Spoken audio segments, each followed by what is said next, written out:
Hey guys, tonight we're leaving behind all modern comforts. No Wi-Fi, no coffee, and no heated blankets. And stepping into a world where your alarm clock is a rooster and your pillow might be a turnip. Welcome to the humble, hay-scented life of a medieval peasant. If you've ever complained about slow internet or soggy fries, let me just say, you wouldn't last a day here, seriously. You'd be down before lunch, somewhere between cold porridge and sharing a straw bed with 3 cousins and a goat. So before you get too cozy, take a moment to like the video and subscribe. But only if you enjoy what I do here. And let me know where you're watching from in the comments and what time it is. I love seeing this little community from all around the world. Now please turn off the lights, let the fan hum in the background, and let's begin tonight's journey. Imagine this. You don't wake up to the soft chime of your smartphone, but to someone outside yelling about a missing chicken. Again. You live in a tiny and forgotten village that even maps have given up trying to label it. It sits in a crooked forest bend that looks like someone sneezed while drawing. The trees loom like judgmental grandmothers, and the dirt road into town has seen more wagon ruts than repairs. Your house? Lovingly crafted from sticks, mud, and hope. The technical term is wattle and daub, which sounds like a medieval tavern snack but is the most desperate form of wall construction. The thatched roof leaks in 5 artistic places, each selected by the gods of rain for maximum annoyance. It's cozy, like a damp sock is cozy. You share this house with everyone. Parents, siblings, maybe an aunt, definitely livestock. There's a hen that sleeps on your head when it gets cold. Privacy isn't a concept. It's a luxury reserved for nobles. The smell? It's bold, a stunning blend of smoke, sheep, damp wood, and something suspicious coming from the corner. But you're used to it. You don't even flinch when someone lights the hearth, and the smoke decides it's staying indoors. Your bed is a pile of straw that squeaks every time you breathe.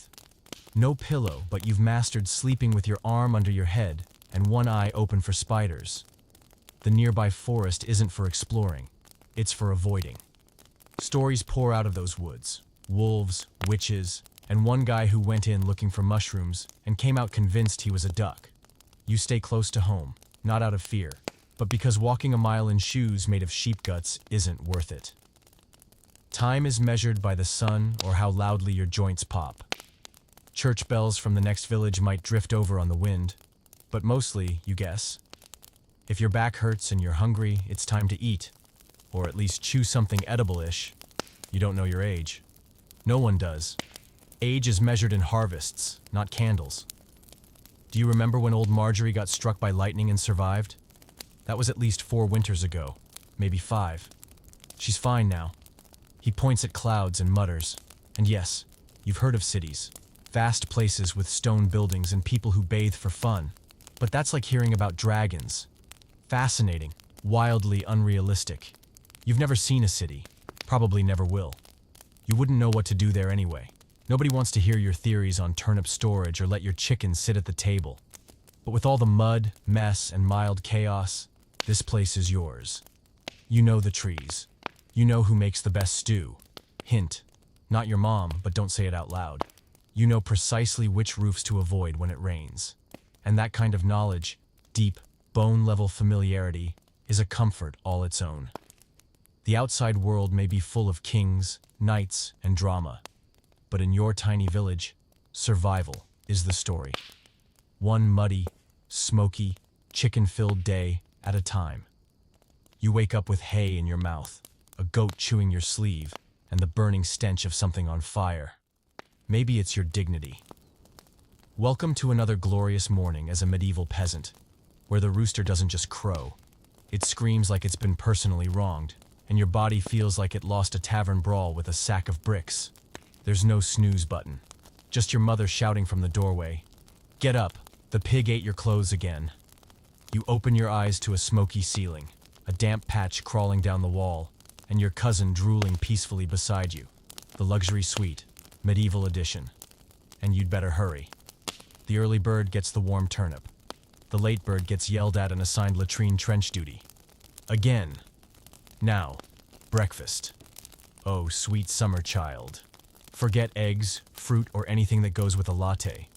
You're having yesterday's mashed barley porridge, scraped from the bottom of the pot with the same spoon your grandfather once used to fend off a wolf. It's warm, textured like wet gravel, and technically counts as food. There's bread if you're lucky. Dark, dense, and capable of blunting an axe. You chew it like you're negotiating a treaty. Today's task list? Endless. Feed the animals, chop wood, fetch water from a well that might be haunted, tend the cabbages, chase the escape artist goose, help mend the neighbor's fence, and try to stop old Marjorie from fighting the steward again. She thinks he's a warlock. We're not saying she's wrong. You ache before breakfast. You'll hobble into lunch. And by sundown, you'll develop a new spinal noise that sounds like someone opening a haunted door. And here's the best part. No matter how much you do, there's always more. Always. Your tools are mostly sticks, stones, or things that used to be tools before time, and rust stepped in. The rake has one tooth. The shovel is more of a suggestion. Your wheelbarrow squeals like a dying goose and pulls hard to the left. That's fine. You lean to the right. Balance. Ah yes, your clothes. Picture a burlap sack that lost a fight with a fence. Add 5 patches, hopeful stitching, and a belt doubling as an emergency chicken leash. Style? Number function? Barely. But it keeps things covered enough that people don't scream when you walk past.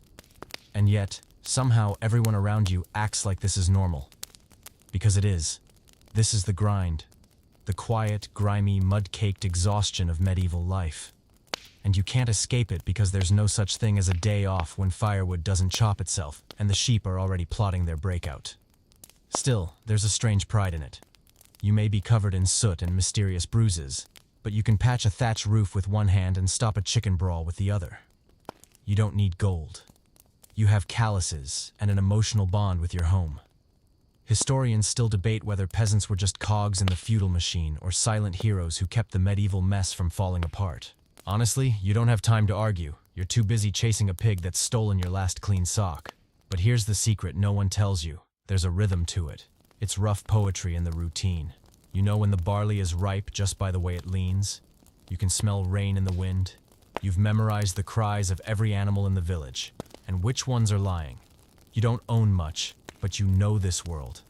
And that kind of knowledge? It's powerful. So you work. You sweat.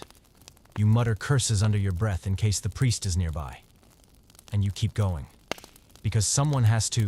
You have arms and knees that still function. No one writes stories about you. But without you, the stories wouldn't happen. Your home is, well, let's generously call it rustic. Imagine a loaf of bread left out in the rain, then lived in by 4 generations of one family and 2 animals pretending to pay rent. That's your house. It leans to one side like it's had too much ale and groans in the wind, like it's actively rethinking its life choices. The walls are made of wattle and daub, which is medieval code for sticks, mud, and anything else you could slap together before the sheep tried to eat it. The mud was once fresh, 3 winters ago. Now it's held together by straw, spider webs, and your grandmother's unwavering belief that it'll last 1 more year. The roof is thatched. It leaks. Not everywhere, just in 5 strategically randomized spots chosen by fate to drip directly onto your head, your bedding, and the corner where your dry firewood tries to live in peace. You've patched it with moss, more straw, and at one point an old hat. The hat leaks too. There's a window. But don't get excited. It's not glass. Depending on the season and your budget, it's a hole covered with oil-soaked linen or a sad pig's bladder. In summer, it lets in air and hope. In winter, it lets in everything else. Wind, cold, and occasionally a curious bird just having a look around. The floor is dirt. You try to pretend it's a feature. It's not. It's just dirt. You sweep it with a broom of tied sticks, which mostly rearranges the filth into decorative little piles. Occasionally something sprouts. You ask no questions. Furniture is minimal and deeply suspicious. A 3-legged stool inherited from a late uncle who once lost a thumb to a suspicious fish. A wooden table carved so deeply it may be a diary. And a chest where you store clothes, tools, and occasionally yourself when life is too much. Your bed is a sack of straw. It creaks. It smells like medieval dreams. Sweat, damp wool, and the ghost of last week's leek stew. Of course, you share it. Privacy is not a concept here. You sleep next to family, pets, and possibly a ghost who likes warmth. At night, the room is pitch black. Not cozy dark, just void. You can't see your hand but hear your uncle snoring like a foghorn running in despair. Candlelight is precious, rationed like it was made from unicorn tears. Firelight from the hearth is better, except when the chimney reverses and fills the room with smoke like an angry ghost. There's no bathroom, it's just a bucket, or a bush, or a short walk if you're adventurous and don't mind bumping into a neighbor doing the same. It's not glamorous, it's not sanitary, but it's yours. And don't forget the residents, rats, beetles, and a chicken that has claimed the windowsill as its throne. It watches you eat, judges you. I may be plotting something. You try not to think about it. Still, with all its quirks, and by quirks we mean structural hazards, it's home. You know, every creaky board, every drafty gust, every spot on the wall where your dad once said, "We'll fix that come spring," 8 springs ago. You don't love the house, but you trust it. It hasn't fallen yet, and by medieval standards, that makes it a palace. Historians debate whether peasants felt pride in their homes or endured them. But when you sit near the fire, holding a bowl of soup thicker with onions than broth, and the wind howls like a cursed musician outside, you're just glad to be indoors, and not soaking wet. That's happiness. So you tuck your feet under a scratchy wool blanket, feel the warmth of a dog curled beside you, and listen to the soft crackle of the hearth. The roof may leak, the floor may shift, and something might be squeaking under the table. But it's warm, it's yours, and you make it through another day. And in this life, that's all you need. You wake up already tired. Not metaphorically, tired. Your back aches. Your knees crack like medieval percussion instruments. Your dreams, such as they are, mostly involve chasing a goat that turns out to be the tax collector. Again. The sun hasn't risen, but someone outside is already yelling about sheep. Of course they are. You sit up, brush a beetle off your blanket, and crack your neck in 3 places. A nearby chicken looks at you disapprovingly. You don't know why. It slept on your pillow. Your morning routine is not gentle. No yoga, no journaling, no artisan coffee.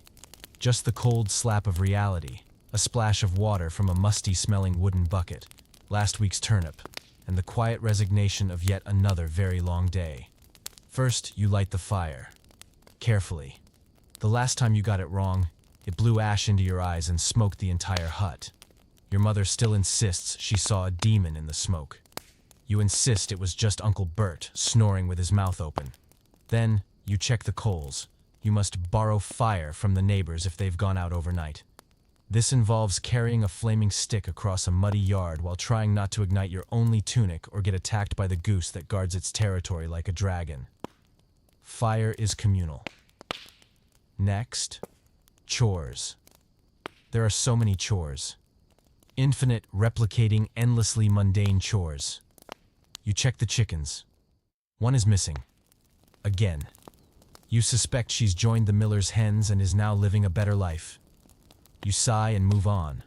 Water must be fetched. This involves walking to a well uphill and suspiciously far away from a supposedly compact village. You carry 2 buckets on a yoke over your shoulders.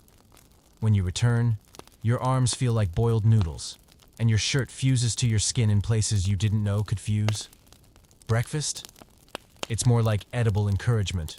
Cold stew, reheated on glowing embers, seasoned with a pinch of salt, and the sound of your stomach protesting. You eat, standing up, staring at the wall, pondering life's meaning, and whether your neighbor stole your good spoon. Then it's off to the fields. The ground is rough, half frozen, and only grudgingly accepts your home. You dig, you plant, you sweat. You listen to birds mocking you with their freedom and complete lack of tax obligations. There is no concept of done. The moment one task ends, another begins. Fix the fence, chase the pigs, turn the compost, haul wood, scare off the fox that's getting too bold. You once caught it, eyeing your chickens like it was planning a wedding. And all of this happens before noon. Your muscles no longer complain. They gave up several seasons ago. Your hands are rougher than your old boots. Your feet, well, they exist. Barely. You stub your toe on something that might be a rock or a leftover Viking. Still, you keep moving. Because if you stop, everything collapses. The sheep wander. The pot burns. The roof leaks faster. There are no buffers in peasant life. Everything runs on thin margins, communal effort, and the desperate hope that winter won't arrive early. Your neighbors are dancing the same weary dance. You see them in the fields, hunched like question marks, swatting flies and occasionally swatting each other. There's comfort in the shared struggle. 3 people show up with rope, and if someone breaks, a fabulous shrug. If someone gets hurt, they're given soup, herbs, and 5 contradictory opinions about which saint is to blame. Historians still argue whether this endless labor was oppression or simply the rhythm of a world without machines. You don't have time to discuss. You're trying to uproot something stubborn that might be a sleeping hedgehog. Eventually, the sun shifts. Shadows lengthen. Your breath smells like onions and regret. You limp home, boots squeaking, tunic stained. Your face patterned with a perfect sunburn rectangle from leaning too long in one direction. But there's satisfaction too. You worked. You fed the animals. You kept the fire burning. You scared the fox. Again. And when your head finally hits that slightly damp straw pillow, the last thought you have before sleep takes you is, you'll do it all again tomorrow. Because that's what survival looks like here. Not glorious, not noble, but stubborn and steady. One ache, one chore, one day at a time. You sit on a wooden stool that wobbles like it has performance anxiety. Before you are a bowl of pottage, which is, well, it's pottage. A kind of eternal stew made from whatever was left from yesterday and the day before, and, if we're honest, probably Tuesday. It's a sludgy mix of barley, leeks, a root vegetable with identity issues, and a surprise bean. There's always one. It's been simmering in the same pot for days. New ingredients are added. Nothing is ever removed. The result is not so much a dish as a lifestyle. It smells faintly of onions, heavily of smoke, and somewhat aggressively of please don't ask. You eat it with a spoon you carved from a tree that once insulted you. It's not symmetrical, but it works. Sometimes. Other times you drink the pottage like a lumpy soup and try not to think about texture. Texture is the enemy. If you're lucky, you get bread. It's dark, complex, and capable of surviving plagues and minor explosions. The outside is crusty. The inside is also crusty. You dunk it in the pottage because chewing it raw is how you break teeth. Fun fact, medieval teeth were famously terrible. One historian even found molars worn smooth by years of chewing on grit-filled bread, thanks to poorly cleaned grinding stones.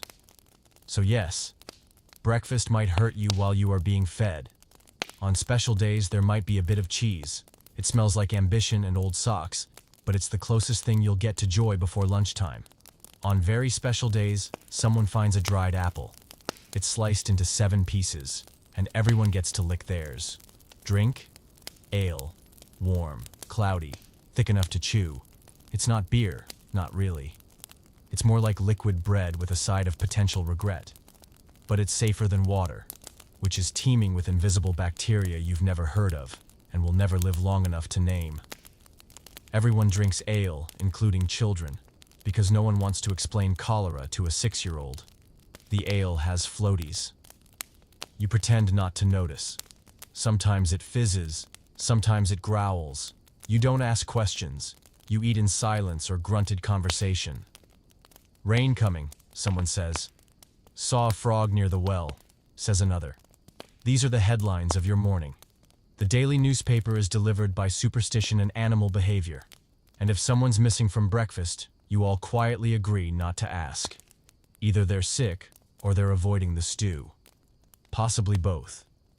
Historians still argue whether peasant diets were nutritionally adequate or cleverly disguised malnutrition. One thing's for sure. There was a lot of it. Not variety, but volume. You ate a lot of the same thing over and over until it became part of your soul, or the digestive system, or both. There's a grim comfort in this meal. You know what you're getting. You know how it tastes. You know it won't surprise you unless you bite into a small stone again. That's happened before. Your jaw still remembers. The fire crackles. The air is thick with the smell of damp wool and boiled turnips. A fly circles your head and then lands in someone's bowl. No one blinks. It's a protein bonus. Probably. And when you're done, you wipe your hands on your tunic. It already had pottage stains. What's one more? You sigh, stand up, and stretch until something pops alarmingly in your lower back.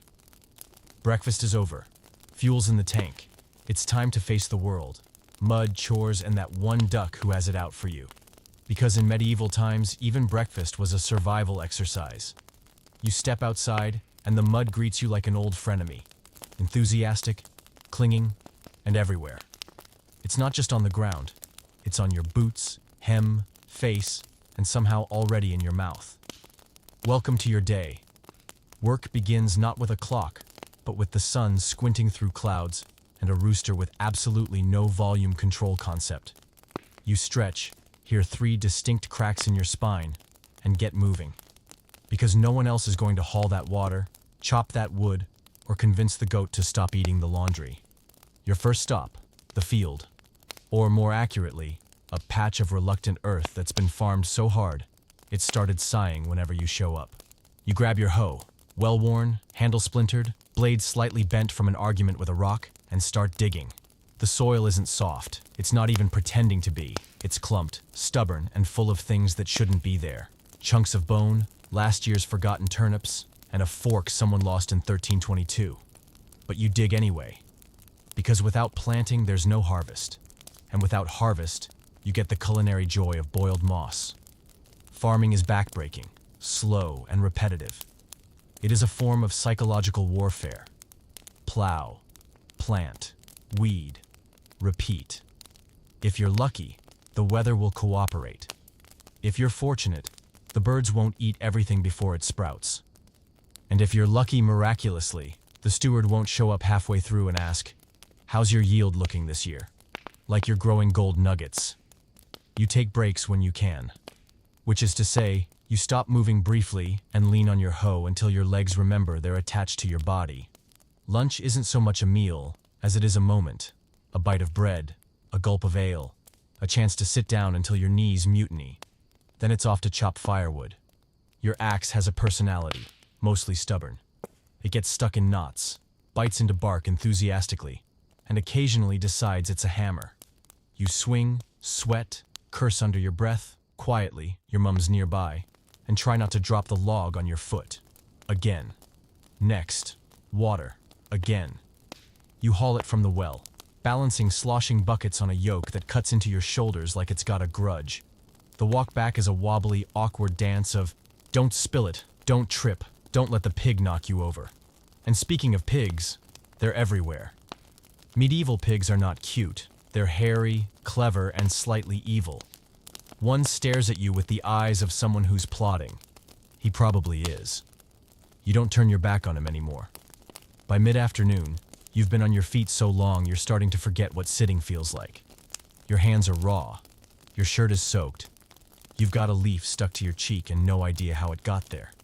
Still, you push on, because the firewood won't stack itself. The coop needs patching. Someone has to find out what that terrible smell is behind the granary. Spoiler, it's probably a dead rat, or old Bert's forgotten cheese experiment. Historians still argue whether the medieval workday was sunup to sundown, or broken up by prolonged rests. The truth? You rest only when the job's done, or when your body politely collapses. But oddly enough, the work does bring something with it. A rhythm. A strange, muscle-burning satisfaction. You can point to things and say, I did that. The field was tilled. The roof was patched. The sheep are no longer tangled in the fence. Victory. And when the sun finally dips, and the sky starts bruising into purple, you drag your aching body back home. Every joint is sore. Your fingernails are suspiciously black. Your legs feel like boiled roots. But there's a fire waiting. Maybe even a stew. Your mother nods at you. Your brother grunts. Your sister hands you a crust of bread. You sit, sore and exhausted, and realize you did it. You survived another day, and tomorrow you'll do it all again. Hunger is a familiar companion out here. Not the gentle, oh, I skipped lunch sort of hunger.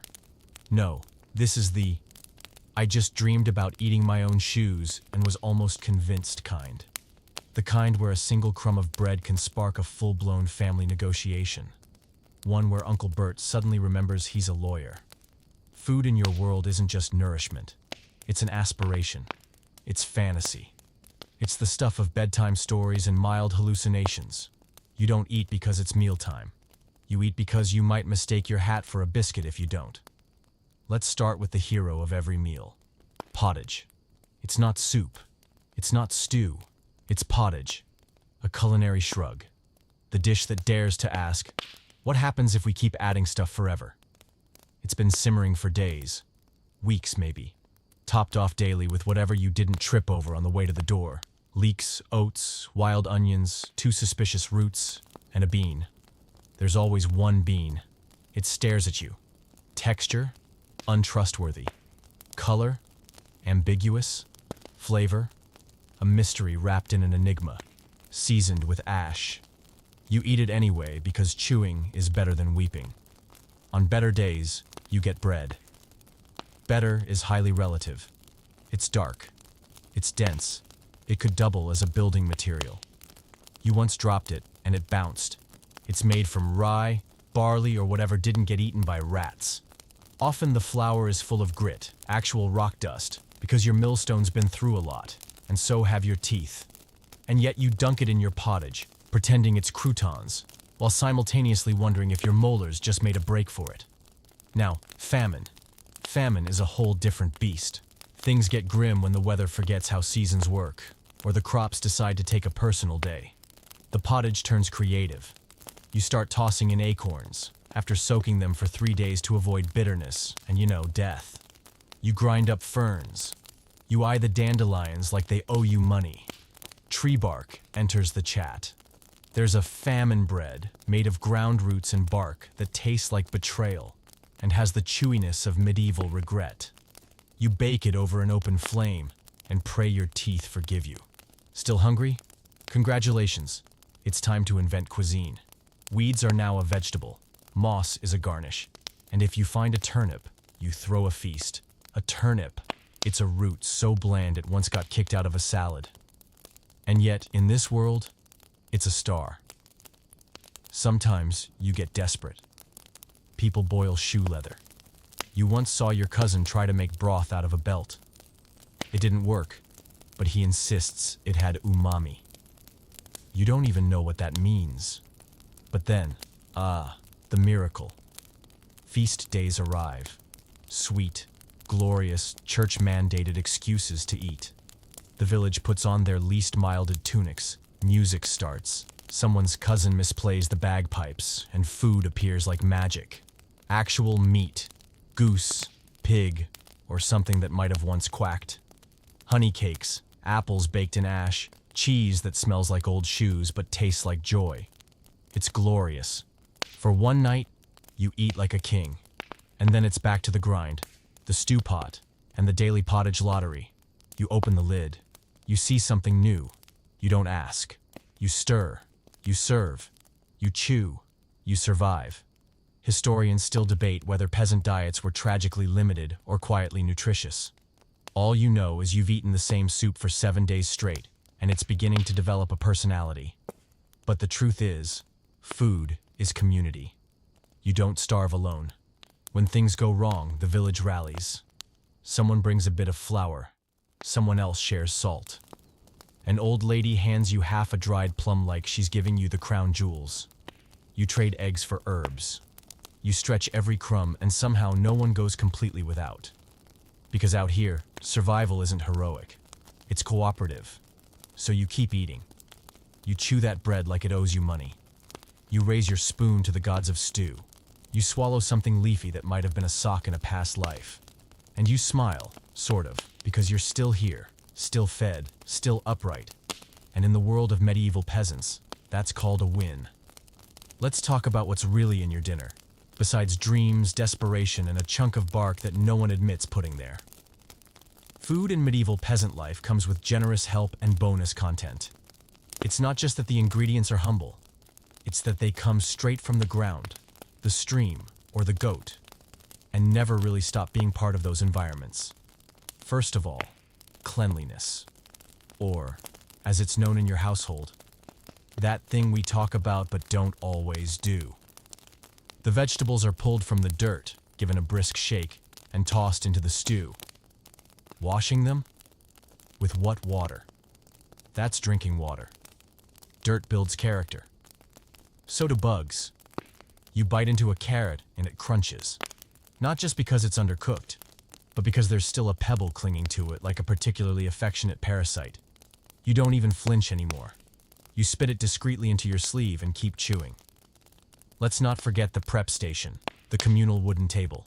It's warped, stained, and engraved with generations of family graffiti and knife slips. It's been used to gut fish, shell peas, pluck chickens, and deliver a baby on one memorable occasion. We don't talk about that soup. Cutlery, optional. You might have a spoon, or you share a spoon. Or you can use bread as both utensils and napkins. Plates are mostly trenchers, stale slabs of old bread used as edible dishes. Sometimes you eat the trencher. Sometimes the trencher eats you back. And the hands. Oh, the hands.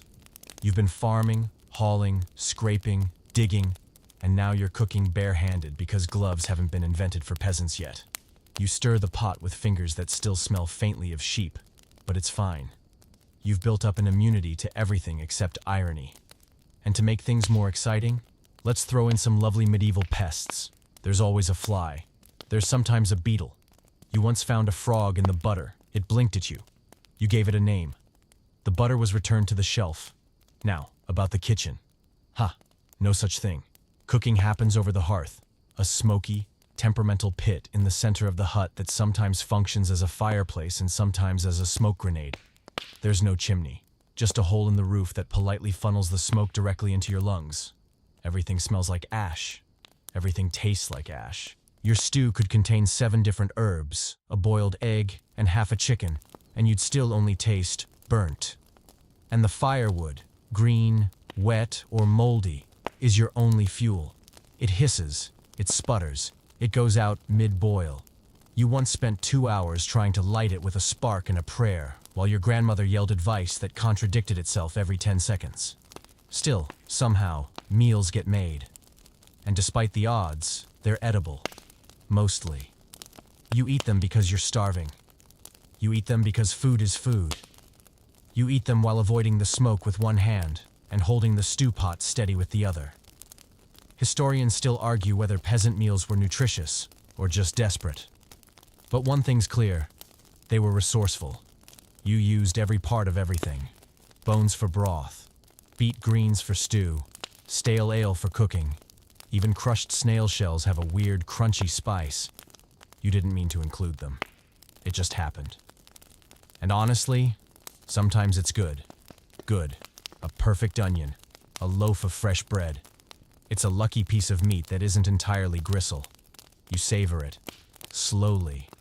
Like a noble with a silver fork and no chores. You might even smile. Just a little. Before someone shouts, "The goat's in the garden again." You must abandon your bowl mid-bite. It may not be clean because that's dinner in your world, part meal, part gamble, part sport. It may not be pretty, but it keeps you alive. And the beetle? You named him Gerald. He lives here now. You may think you know what it means to be clean. A hot shower, some soap that smells like lavender fields, a little scrub with a loofah while soft music plays. Adorable. Now, forget all of that. In your world, bath day is less of a routine and more of a rare event you mentally prepare for, like a medieval pilgrimage. Hygiene exists, but only just, and it is not glamorous. First of all, there's the bathtub. Or rather, the tub-shaped wooden barrel that looks like it used to store pickles and probably still does. It's wide enough for exactly 1.5 people, which is unfortunate because the entire household shares it. Same water, same soap. It's the same prolonged, uncomfortable eye contact. You're not first in the tub. That honor goes to your father, who's been working in the fields all day and smells like freshly sweated despair. By the time it's your turn, the water has gone from hot to room temperature to mildly threatening. It's less a bath and more a tea of everyone's collective regrets. Soap? Yes. Sort of. It's a lump of homemade lye soap that burns like betrayal and smells like something died inside a pine tree. It doesn't lather. It doesn't soothe. It just removes. Removes dirt, removes skin, and removes your will to continue. You scrub as best you can, then rinse with a jug of water that's only mostly cold. There's no towel, just a vaguely dry cloth everyone calls the good rag. It's not good. It's just the one that smells least like a goat. Hair washing is a whole production. You bend over while someone dumps rainwater on your head and massages in a mixture of ash, nettles, and what they claim is herb paste. You suspect it's just moss. Either way, your scalp tingles for 3 days, and you come out smelling like a damp hedge. Bath day isn't weekly. It's not even monthly, depending on the season. In winter, you might go months without a complete wash. You get spot cleaned. Hands, face, maybe your armpits if you're feeling fancy. The rest, you let it age naturally. Because, let's be honest, bathing is a logistical nightmare. First, you have to heat the water. That means hauling it from the well, building a fire, waiting for it to boil, and not getting distracted by the pig trying to eat your boots. Then you need privacy, which means yelling, "I'm bathing," and hoping no one opens the door. And when you're done, the floor's wet, the fire's out, and you're shivering in a drafty room, hoping the neighbor's goat hasn't stolen your clothes. Again. There's also the question of frequency. You bathe for special occasions, feast days, weddings, the rare visit from someone vaguely important. But most days, you do what everyone else does.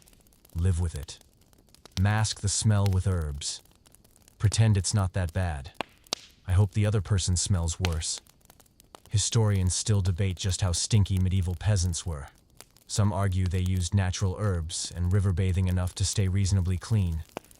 Others believe you could smell a village before you saw it. Based on your current reality, it's both. And yet somehow you adapt. You get used to the grime, the itch, the faint aroma of damp wool, and regret. Your nose stops noticing. Your friends stop mentioning it. You all carry an invisible agreement. Don't ask, sniff, or judge. But on those rare sacred days when the water is warm, the air is still, and you've got the tub all to yourself, you soak. You exhale. You float momentarily in peace, pretending you live in a castle, wear silk, and bathe with rose petals. Then the door creaks open and someone yells, "Are you done yet?" "I'm next." And the dream ends. You leave the tub, your skin red and your soul slightly cleaner. You feel 10 pounds lighter, smell at least 12% less offensive, and for a moment, you almost believe in miracles. Then the goat eats your towel. Winter in the medieval village isn't just a season. It's a siege, a 4-month-long boss battle waged by snow, wind, and your drafty roof.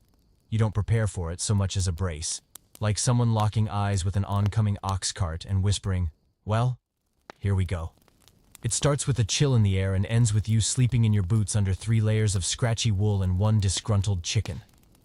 The sun becomes more of a rumor than a source of heat, and every time you open the door, the wind slaps you like you owe it money. Fire becomes your god. You worship it daily. You build it, feed it, beg it not to go out. Your heart is the beating heart of the household. If it dies, you all turn into turnip-flavored popsicles. But keeping it alive isn't easy. Firewood is limited, damp, and aggressively reluctant to burn. You spend half your day hauling logs and the other half staring at coals like they insulted your mother. The cold finds you anyway.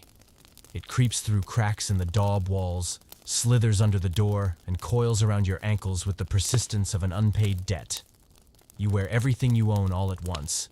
Tunics, cloaks, furs, socks, layered like a terrified onion. And still, your nose remains an icicle. And that's just inside the house. Outside, it's worse. The mud turns to brittle earth, then to ice. The animals are grumpy, the chickens refuse to lay, and your breath is like tiny ghost complaints.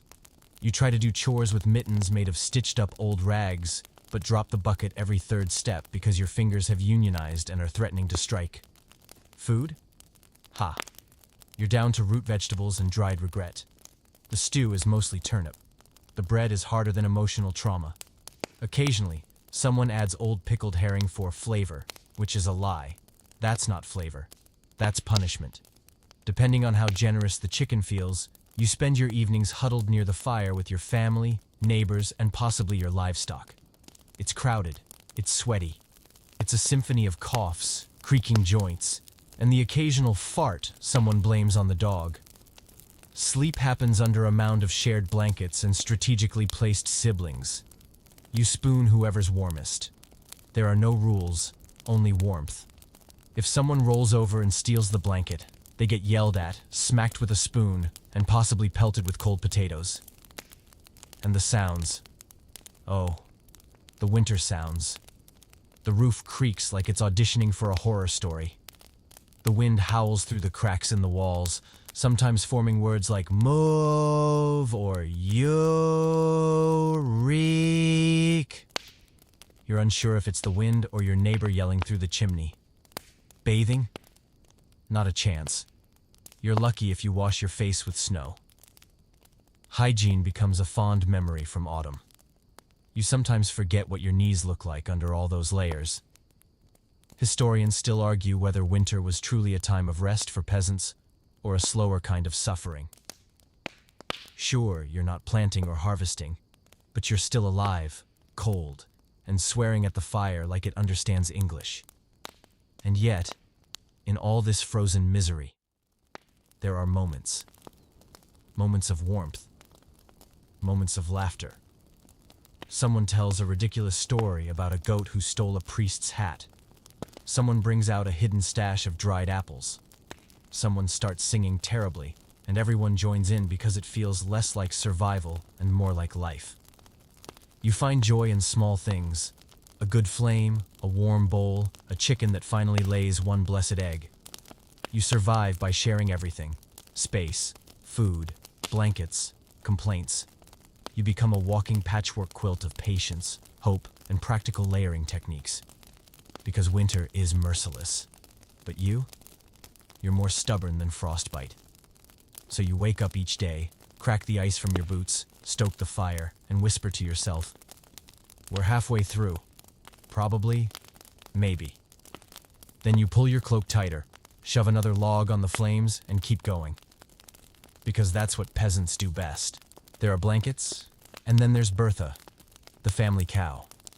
She's large, warm, occasionally gassy, and undoubtedly your home's most reliable nighttime heat source. You don't just sleep near her. You sleep with her. Voluntarily. Gratefully. Because when the frost bites, the fire dies, and your uncle won't stop hogging the only half-decent wool blanket, Bertha is a four-legged radiator with a tail and a tendency to moo in her sleep. Welcome to medieval winter survival strategy number 1. Snuggle the livestock. This may be weird. Modern sensibilities recoil at the idea of bunking with a pig. But pigs are portable space heaters that oink in winter's cold, creaky, fire-smoked depths. And they don't charge rent.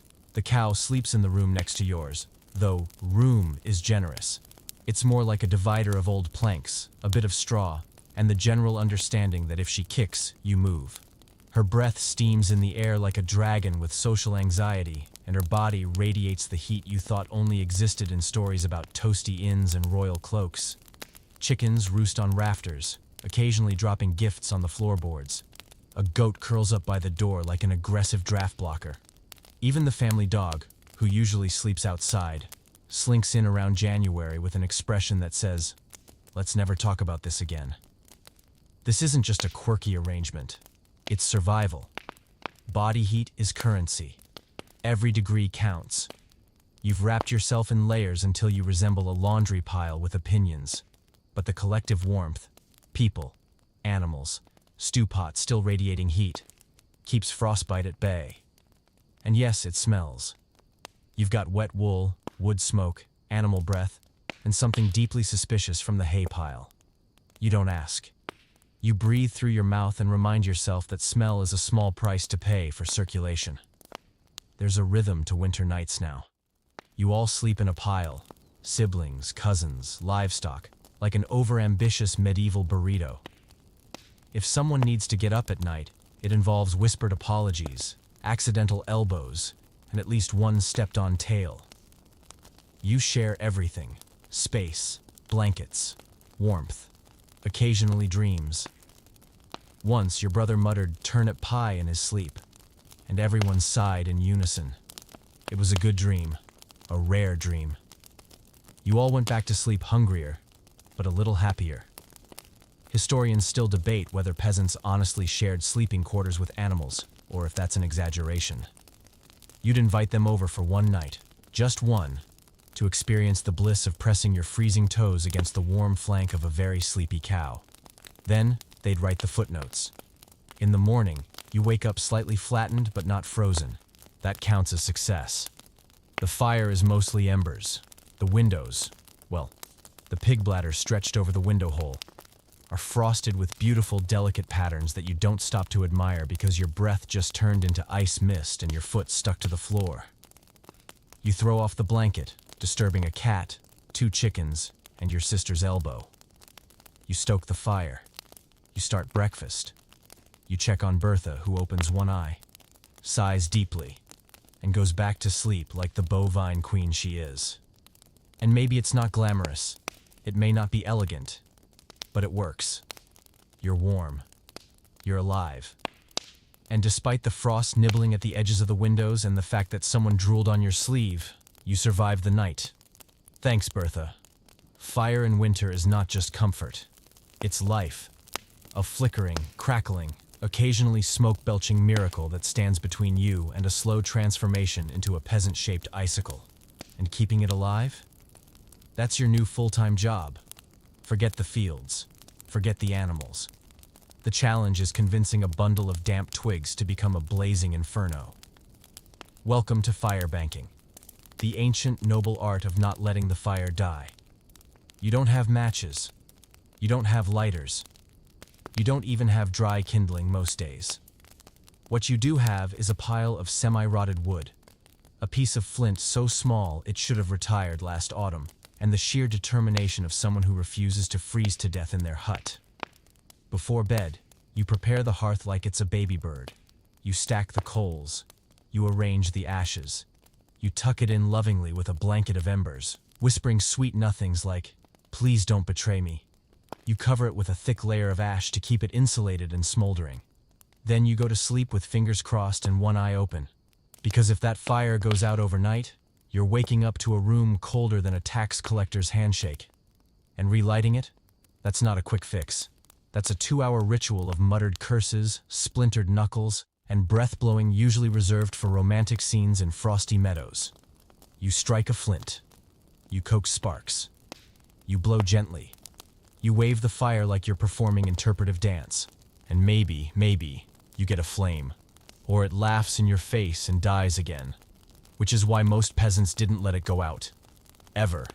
Even when it was too warm. Which, let's face it, never. Even when it smoked so much, you started naming the wisps even when it attracted every bug and soot demon in a 2-mile radius. Because without fire, the stew doesn't simmer. The bread doesn't bake. The wet socks don't dry. And the goat gets uppity when the room temperature drops below mildly miserable. The fuel situation? Grim. Firewood is precious. You ration it like gold. You use everything. Twigs, dried dung, bark, and sticks stolen from your neighbor's fence. Shh. If it burns, it's fair game. At one point, you even burned an old chair after it lost its 4th leg. You held a small ceremony. The chair had served you well. When desperation strikes, you sometimes wander the forest's edge for dead branches. Not too far. You're not an idiot. The forest has eyes. and wolves, and bandits, and that one patch of moss that looks like it wants a fight. But you bring back what you can stack by the door and guard it like a dragon hoarding twigs. Fire maintenance becomes instinct. You check the coals first thing in the morning. You feed them midday. You top them off at night. You develop a sixth sense for when the fire is lying to you, glowing red but secretly dying inside. Relatable. Historians still debate whether medieval peasants were skilled fire tenders or just constantly freezing. The answer is yes. You are skilled, and you're still freezing. Because medieval fire doesn't spread warmth evenly. It creates one hot zone and leaves the rest of the house feeling like the inside of a snowman's sock. But it's yours. Your hearth. Your flame. Your little patch of light in a mostly damp and dark world. And when you finally sit beside it, hands outstretched, toes thawing, stew bubbling faintly, you feel rich. Not gold rich, not castle rich, but warmth rich. And that's the kind of wealth that keeps your bones from turning into brittle frost sculptures. So you tend it. You feed it. You love it like a slightly dangerous pet. Because in this season, fire is family. And if it ever goes out, you start the dance again. Travel sounds romantic until you're doing it in the Middle Ages. No horses for you, no maps, no charming roadside inns with mulled cider and soft beds. Just mud, vague directions, and the realization that you might have made a terrible mistake somewhere between, let's go visit Aunt Elsie and, why is that tree looking at me funny? Because here's the truth. Leaving your village is a genuinely bad idea. Not just because you might get lost, but because the entire world outside your hamlet is built like a giant medieval obstacle course, with extra mud. Let's start with the roads. Roads is a generous term. You actually have tracks, two parallel grooves worn into the earth by ox carts and disappointment. In summer, they're dust. In spring, they're puddles. There are ice rinks in winter for people who can't afford boots. There are no signs, no distances. It's vague advice passed down from people who haven't left in decades. Go until you see the tree shaped like a man yawning, then turn right at the stone that smells like vinegar. Sure. Helpful. And then there's the forest. Oh, you thought that was scenery? No, friend. That's level 2 of the you're definitely going to regret this quest. It's dark. It's dense. It's full of roots waiting to twist your ankle and creatures that don't blink. Wolves, yes. Boars, possibly. Mysterious figures in hoods might be monks or bandits, depending on how politely you say hello. And everything makes sounds at night that you try very hard to pretend are just the wind. Speaking of bandits, travel is their full-time job. You're walking along, minding your business, when suddenly, hello, a group of very enthusiastic strangers who would like to relieve you of your one silver penny, your cloak, and your last shred of optimism. And you're not armed. Your weapon is a stick you found by a ditch, and the sheer power of hoping no one notices how much your legs shake. Even if you avoid the wolves, robbers, and forest full of resentment, you still have not to get lost, which is harder than it sounds because medieval directions are based on landmarks that may no longer exist. Like the burned-out oak tree, replaced by a shrub, or where the giant used to live. Super helpful, thank you. There are no GPS coordinates, no signs. There are no friendly tavern keepers to offer a map and a pint. Just a lot of walking, second-guessing, and the slow, creeping dread that you've passed the same weird stump 5 times already. And here's the kicker. Even if you make it to your destination, you're still unsafe. Other villages don't want strangers. You might speak the same language, but your accent is different. Your clothes are wrong. You hold your spoon funny. Suspicion follows you like a hungry cat. You watched, whispered about, and possibly asked if you were bringing disease or debt. Hospitality is not guaranteed. Food is scarce. Beds are claimed. And you are just another traveler who may or may not be a wandering sorcerer, depending on how you respond to, what opinion on St. C. Cuthbert's goals? Historians still argue whether medieval peasants were truly rooted in the land by law or by the sheer risk of stepping off it. The reality is that most folks stayed close to home not because they lacked curiosity, but because curiosity tended to get you eaten. But people did travel sometimes. Messengers, monks, merchants, madmen. You might see them once a year, covered in dust and stories. They bring news of cities with stone walls, towers, and streets that aren't mud. They talk of markets where spices flow like water and people bathe for fun. It all sounds like fantasy, and for you, it could be. Because the moment you imagine yourself in that world, your mind drags you back to your sheep, to your sister who needs help mending her boots, to the cabbage you were supposed to check on. Because out there might be danger. But here, muddy, smoky, predictable as a stew, here is home. So you stay. You tend the fire. You fetch water. You daydream of faraway places and then shake your head and mutter, "Ah." Because the truth is, traveling might change your life, but only if it doesn't end it first. You hear the hoofbeats before you see him. Clomp, clomp, squelch, squelch. Because even the Lord Steward can't avoid the relentless medieval mud. He rides a tired-looking horse, wears a cloak that's trying very hard to be intimidating, and carries a leather satchel full of doom. The ledger. And that can only mean one thing. Tax day. You stand a little straighter. You try to look poor, but not suspiciously poor. You subtly shove your slightly better loaf of bread behind a jug. You mentally rehearse the phrases, "had a bad harvest," "lost a goat," and "the turnips betrayed us." It's not lying exactly. It's narrative shaping. The steward dismounts with the enthusiasm of someone who once dreamed of being a knight and ended up in accounting. He greets no one. He nods at the village elder, sneezes once, and immediately begins the slow, painful process of inspecting everyone's life down to the last barley grain. He's not cruel. He's worse. Efficient. He asks questions with the warmth of a damp stone. How many chickens? How much rye did you harvest? Is that fence new? You answer cautiously. He's too confident, and he assumes you're hiding something. He is too hesitant, and he believes the same. Your neighbor Tom once joked that the steward had two moods: pencil scratch and pencil snap.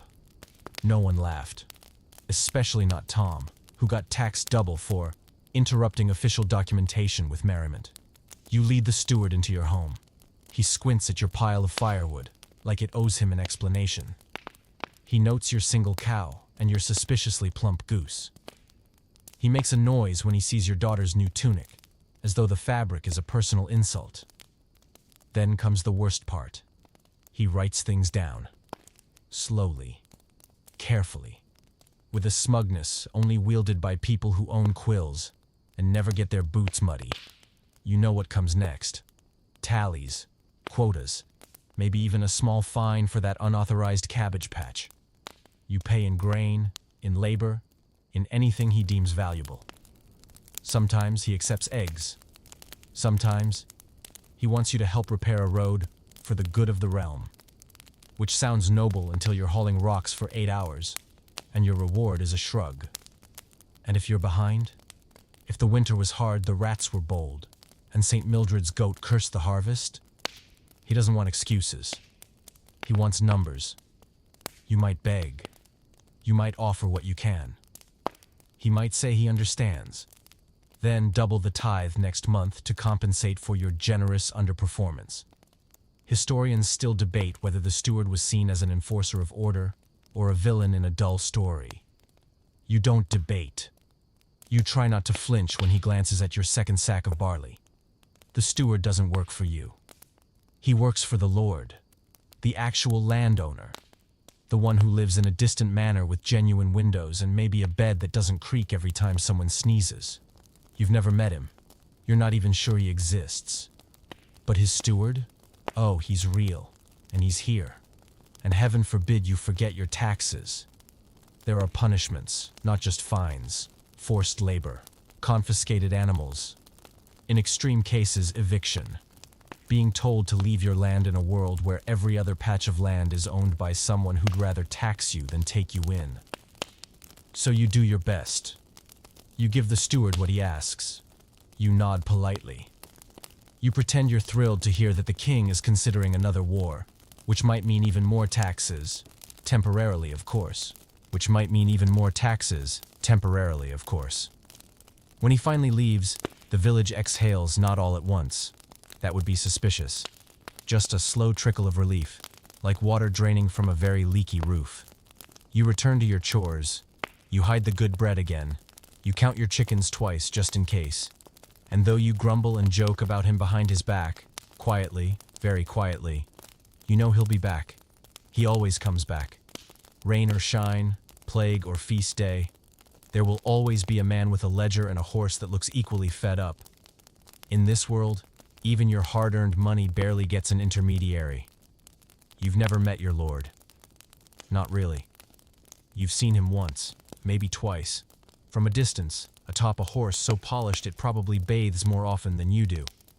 He was draped in delicate fabrics, surrounded by men in armor, and smiling like someone who'd never had to dig a ditch in January. But his presence? Oh, it's everywhere. It's in the taxes, the steward, the rules carved on the church door. It's in the whispered stories around the hearth. Did you hear the Lord's dog got a velvet bed? He's building a second granary for his wine barrels. Apparently his chickens wear tiny shoes. Okay, that last one might have been exaggerated. Still, the point stands. You live on his land. You work his fields. You owe him a portion of everything. Grain, eggs, sweat, and yes, even your time if he demands it. Because in the grand feudal pyramid, you're about 4 layers below the guy who mucks out his hunting hounds. And yet, the strange thing is, there's no real villainy in it. The Lord doesn't cackle or tie villagers to train tracks. Trains have not been invented yet. He doesn't even see you. You're not a person to him. You're a number, a yield, a percentage in someone else's parchment. His power is abstract, but suffocating. Your cousin disappears into war if he says you must provide a man for his army. If he raises taxes, you will eat fewer onions this winter. If he decides to build a new hall, guess who's hauling stones? Not that you complain. Out loud, that would be unwise. Dissent, in this world, is not met with debate and open forums. It's met with the stocks. Or worse, being noticed. Because that's the secret. The worst thing that can happen to a peasant is to get noticed by their lord. Attention means risk. Maybe he takes a liking to your land.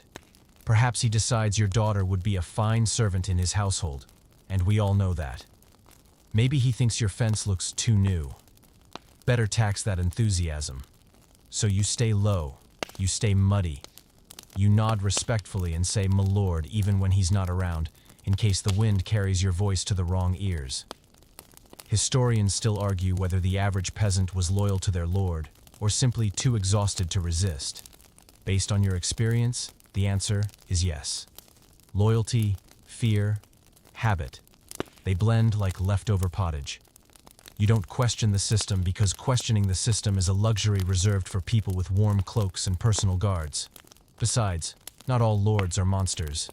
Some do help during bad harvests. Some forgive debts. Some even throw feasts where the peasants get meat and 1 full mug of ale. Just don't look the Baron directly in the eyes. He doesn't like that. But kindness is rare. What you expect from your lord is distance, an elegant neglect. You want him rich enough to be distracted, powerful enough not to need anything from you personally, and far enough away that his horse has a chance to throw a shoe before reaching your front door. When news comes from the manor, new tithes, new rules, new demands, it's always delivered with that special kind of bureaucratic charm. Vague, overcomplicated, and coated in wax. Sometimes you think the messengers get paid per syllable, yet you endure. Because what else can you do? You've got turnips to tend, stew to stir, and chickens to negotiate with. You're not going to overthrow the feudal system today. You want to get through the week with all your toes and maybe half a cheese, so you bow your head. You mutter "my lord" when appropriate. You make your fence look just broken enough to seem humble, and you hope deep in your peasant soul that your name never comes up in anyone's conversation at the manor. Because anonymity, in your world, isn't just safety, it's freedom. It's Sunday, which means 2 things: no plowing and plenty of guilt. You wake up slightly later than usual, because God, in His mercy, allows you 1 extra hour of sleep. Then, you put on your best tunic, the one with the fewest patches. brush the straw from your hair, and prepare your soul for church. The chapel isn't grand. It's a lopsided stone building at the edge of the village with a crooked bell and a door that groans like it's remembering every sin that's ever passed through it. Inside, it smells like smoke, beeswax, and spiritual anxiety. The benches creak. The air is cold. The windows are just fancy holes. But it's where everyone goes. Not just because of faith, but because not going would be noticed. Skipping Mass isn't just a personal decision. It's an invitation for rumors. You sit with your family, trying not to fall asleep during the Latin parts you don't understand. The priest speaks in the voice of someone who hasn't had a warm meal in a week and is holding it against the congregation. He tells stories from the Bible, offers warnings about the fires of hell, and occasionally slips in some solid farming advice. Sow not thine oats too early, lest frost smite thy hopes. Thanks, Father. You nod solemnly. Everyone nods solemnly. Even the baby looks mildly concerned. Then come the confessions, whispers of wrongdoing, loud enough to be heard by everyone in the front row. You hear about stolen eggs, impure thoughts, and that time someone probably cursed the barley crop. The priest nods, forgives, and reminds everyone that sin is like a poorly thatched roof. Ignore it, and it will leak. Afterwards, there's gossip. It's not official, but it's as holy as communion. You whisper about who wore what, who sneezed during the homily, and whether old Marjorie's miraculous healing from her goat bite was divine intervention, or just vinegar and stubbornness. But faith isn't all fire and brimstone. There's comfort here, too. Familiar hymns, quiet prayers, candles flickering like shy stars. You don't have much, but when you kneel with your neighbors, you're part of something older and larger than famine or taxes. You also fear it, deeply. The church has rules, a lot of them. No working on holy days, no eating meat during Lent, no dancing unless it's solemn and contains no joy. The priest keeps a sharp eye out for sinners, and possibly heretics, anyone who asks too many questions. You try to behave. You pray before meals. You light a candle when the cow looks ill. You cross yourself whenever someone says hailstorm or owls. It's a thing.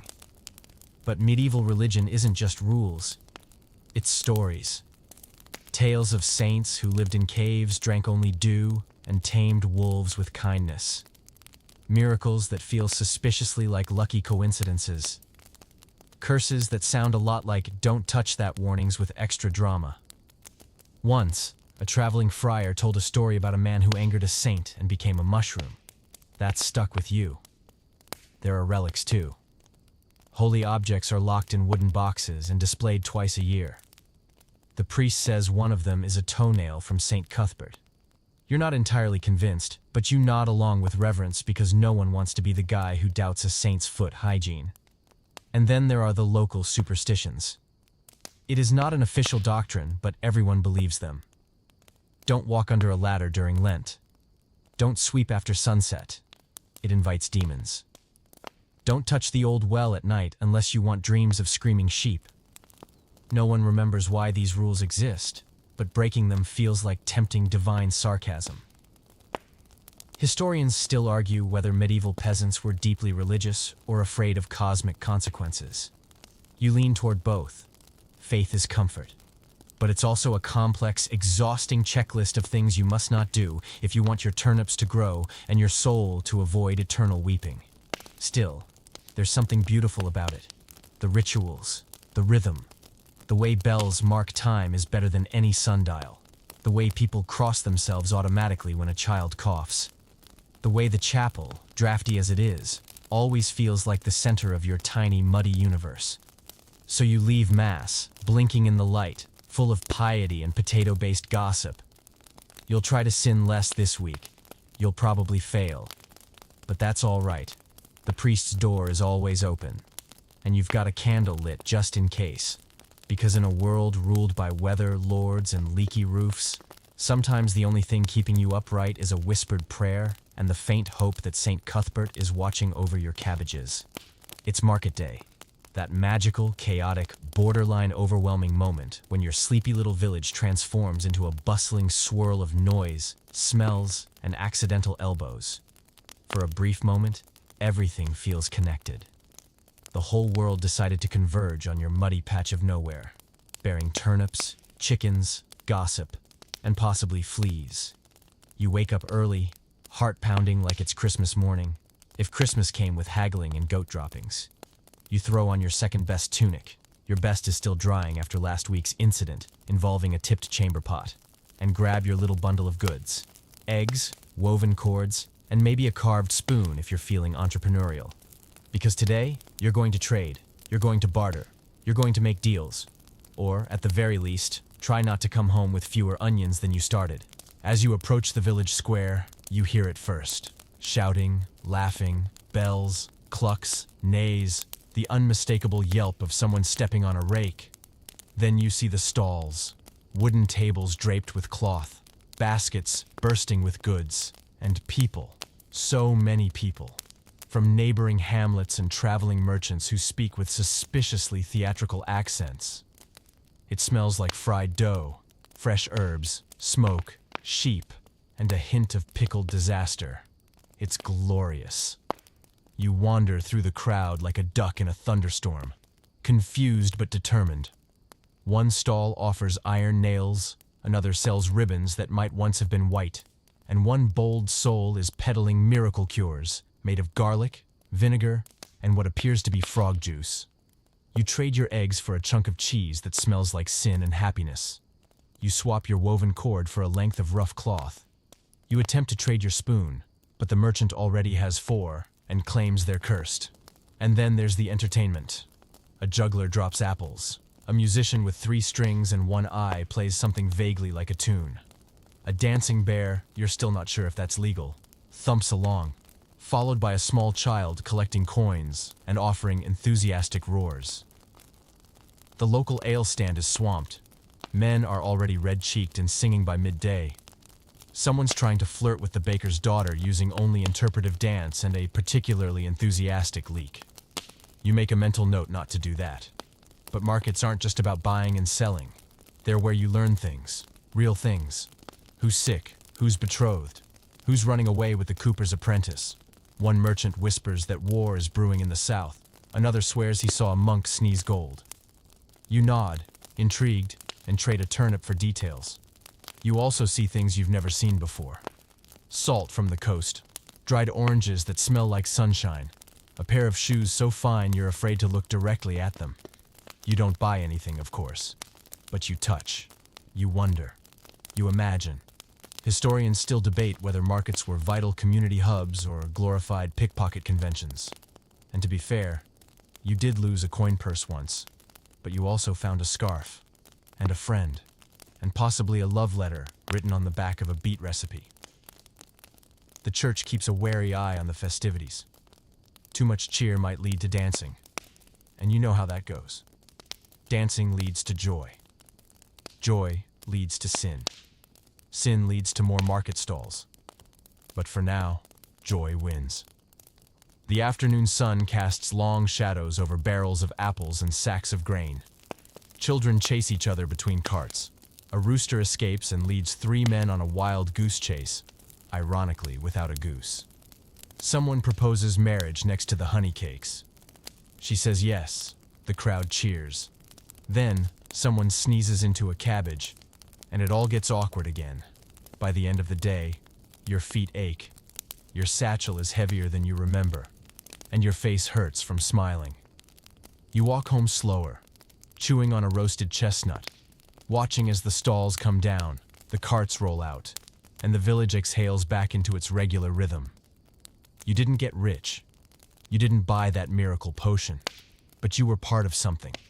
Bigger, louder, more colorful than your usual world of turnips and soggy socks. And for one bright, chaotic day, that was more than enough. You don't think of yourself as political. You don't have time to be political. You're too busy chasing chickens, fixing your fence with hope and a stick, and trying not to sneeze directly into your remaining grain bag. But, like it or not, politics still happens to you. You might not vote, but you get taxed. You might not read the news, but the news rides in on horseback, wearing a tabard and a smirk, and declares something like, "The king is at war again," before riding off with your barley. Because that's how you usually find out about significant events. Through a sweaty herald shouting into the wind, or a traveling merchant who swears he heard it from a monk who heard it from a priest who wasn't drunk. This week's gossip: the king has raised the levy. Again. You're not sure why. Something about a border dispute, or a crusade, or a dragon that owes him money. Either way, it ends with you giving up your barley, and him riding around in gold-trimmed underpants. And now there's talk of a draft. You hear it whispered after Mass, over pottage, and during suspiciously long bathroom breaks at the market. Young men are being called to serve, not nobles. Nobles go to war in plate armor and return with songs written about them. You go in a borrowed tunic, holding a stick and hope you don't sneeze near the wrong knight. People are nervous. You can feel it in the air. Men practicing with wooden swords behind barns, mothers weeping into onions, old soldiers muttering about the last time and staring into the middle distance like they can still smell the fire. You've never fought. You've never left. Your world is turnips and goats and a cow named Bertha. War feels distant, like thunder in another village. But then the steward returns, with a list, a parchment full of names. Yours is on it. Suddenly politics isn't abstract. It's personal. You're not going to war. Yet. But now you're responsible for something called contribution. You're to provide the Lord's levy with food, wool, or a weapon. Preferably a sword. Possibly a sheep. You'd better have a convincing smile and some persuasive beans if you don't have either. So you offer what you can: a half-rusted axe head, a woven rope, and a sack of onions so aromatic it brings tears to the steward's eyes. He accepts. Barely. You make a note to hide your better tools next time. You also hear rumblings about rebellions. Not here, of course. Never here. But elsewhere. Peasants are rising, demanding less tax, fewer days of forced labor, and more bread that isn't made from bark. The kind of stories that make you sit up straighter, and then immediately slouch back down because who has the energy for rebellion when your roof's leaking, and your goat just ate your shoe? Historians still debate how aware peasants were of the broader politics shaping their world. Based on your reality, you're very aware. You don't have much say. You're a grain in the granary. A single tile in someone else's mosaic. And yet, you adapt. You listen. You nod at the right moment. You avoid speaking too loudly in front of strangers. Because one day's gossip is another day's heresy, and no one wants to end up in stocks because they repeated a joke about the bishop's haircut. Still, you carry the weight of the kingdom on your back. Quite literally, when you're hauling wheat to the manor. Your labor feeds the castle. Your wool warms the troops. Your silence keeps the peace.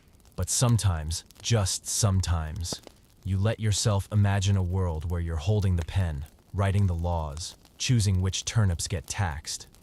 A strange, radical thought. You shake your head and get back to work. Because for now, you're not the king. You're not the lord. You're not even the steward. You're the peasant who sharpens a rusty hoe, feeds the fire, and prays the war stays elsewhere. You didn't ask for drama. All you wanted was a quiet afternoon of mending your fence, arguing with your goat, and maybe stealing a nap if the chickens didn't start another riot. But no, today is a lawsuit day, and somehow, you're involved. Now, don't picture powdered wigs or marble courthouses. This is not that kind of trial. This is village justice, a theatrical blend of folk tradition, thinly veiled shouting, and an alarming number of references to livestock. It starts when your neighbor, John with the eyes, accuses you of stealing his firewood. You didn't. Probably. It isn't very easy. Firewood has no name tags. It all looks the same. And anyway, he once borrowed your ladder and never returned it. The village reeve gets involved. He's not a judge, per se, but he does own the only chair that doesn't wobble, which gives him a certain gravitas. He gathers everyone in the clearing near the chapel, where most legal matters are handled. Why the clearing? Because it's neutral ground. And because the last time someone brought a sheep into the chapel, it ended badly. You're summoned. Not officially, of course, just loudly. A child yells, "You're wanted," and hands you a stick as a makeshift summons. You sigh, dust off your tunic, and prepare to defend your honor, or at least your woodpile. Village justice is very public. Everyone attends. Not because they care about truth and order, but because it's the best entertainment on this side of the solstice. They bring snacks. The old ones bring benches. The goats show up uninvited. The reeve begins. Who claims injury? John with the eyes steps forward, points dramatically, and says, "He took my wood." Gasps. Chickens flutter. A pig sneezes. You respond, "It was on my side of the hedge." Murmurs. Someone nods. Someone else whispers, "Classic defense." Then, the character witnesses arrive. Marjorie the elder, who once swore she saw a witch in her reflection, claims she saw you hauling logs suspiciously 2 days ago. You respond, "I always haul logs suspiciously." That is a fair point. The blacksmith's apprentice chimes in with an unsolicited poem. No one stops him. It includes the phrase timber betrayal.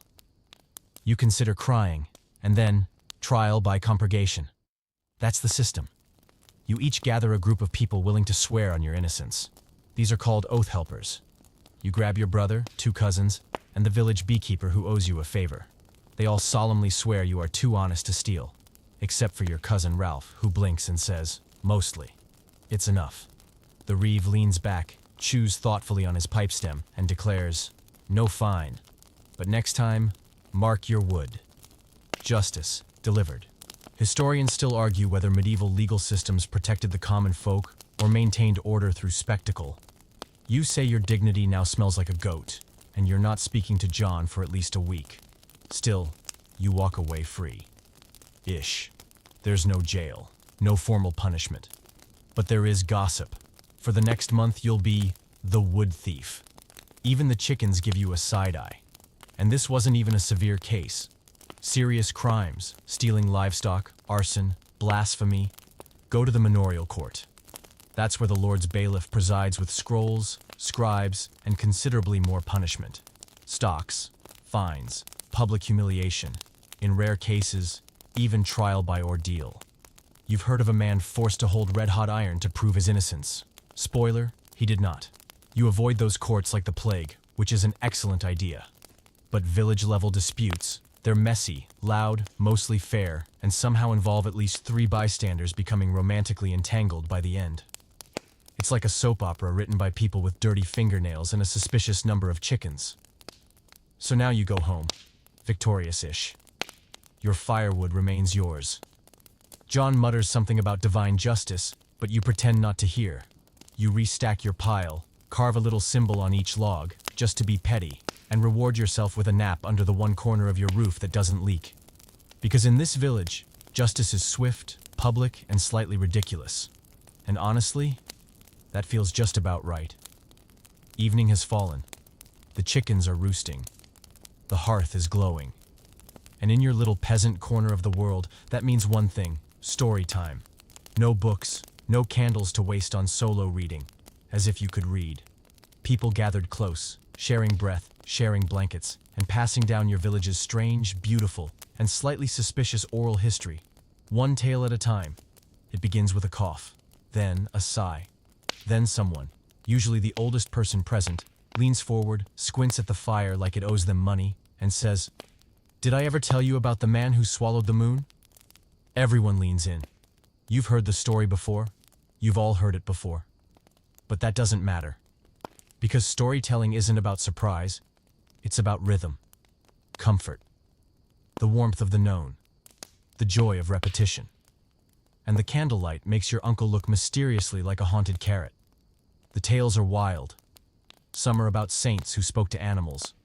Others are about devils who disguise themselves as traveling cheese merchants. There are fairies, witches, wolves that talk, pigs that sing, and one deeply confusing fable about a carrot that marries a knife. You know they're not true. Probably.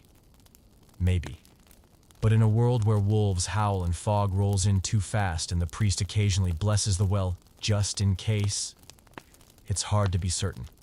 And honestly, being certain would ruin the fun. You take your turn too. You tell the one about the boy who whistled at midnight and turned into a goose. Your brother tries to add a subplot about a haunted privy. Everyone objects, but not really. The children gasp, the dog farts. The fire pops dramatically as if on cue. This is the medieval version of Netflix. There are no buttons, no buffering, just a flickering log, a dry throat, and a 100-year-old plot that still gets laughs. Stories aren't just fun, they're important. They teach lessons. Don't stray from the path.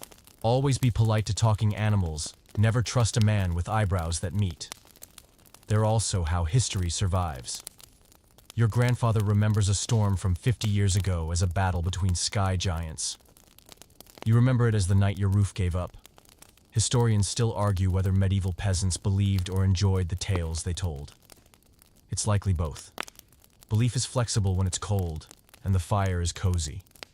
And oh, the local legends. There's the cursed rock in the pasture that moos every midsummer. The haunted bread oven near the mill burns everything but oat cakes. And that mysterious glint in the forest. Everyone says it's a fairy coin, but no one's brave or foolish enough to check. You add your theories, you invent stories. Sometimes it's just to tease the kids. Sometimes because, well, they feel real. It's more real than the ache in your spine or the draft crawling under the door. Even the animals get pulled into the lore. One of your chickens is said to have pecked a ghost once. Another laid 3 eggs during a thunderstorm, meaning she's blessed, cursed, or both. She looks smug. She probably knows. But the best stories? The ones about your village. The flood lifted a pig onto the roof. The year the ale turned blue, the priest said it was a diva in punishment. Or mold. The time someone mistook a sack of flour for a ghost and screamed so loud they scared the baker into early retirement. These are the stories that live. They're passed from tongue to tongue like heirlooms. Embellished, embroidered, occasionally set to song. No parchment could hold them. No scribe could capture how your uncle's nose crinkles during the punchline. Because stories are alive, they're your legacy, your entertainment, your resistance to the grinding sameness of peasant life. When your muscles ache, your belly growls, and tomorrow looks exactly like today, a good tale lifts you, if only for a moment, above the mud and into wonder. So you laugh, you gasp, you groan when your cousin tries to insert a romantic subplot. Again. And eventually, the fire burns low. The room gets quiet. The storyteller's voice softens. A final sentence hangs in the air. And they say, on foggy nights, you can still hear the goat singing. You won't believe it, not really, but you'll tell it again tomorrow. You might think of education as classrooms, books, and quills. Maybe a stern teacher and the faint smell of chalk. But for you, education is a lifetime subscription to the School of Hard Knocks, and the tuition is paid in scraped knees, singed eyebrows, and the occasional goose bite. Let's be clear, you can't read. Not because you're unintelligent, but because no one ever taught you. Why would they? Books are expensive, teachers even more so, and parchment is worth more than your entire wardrobe. Besides, your days are full of chores, mud, and surviving. So, how do you learn? By watching, by doing, by falling off a ladder and realizing, ah yes, that rung was suspiciously creaky. Your mother teaches you how to mend clothing. Your father shows you how to sharpen a blade without cutting anything vital.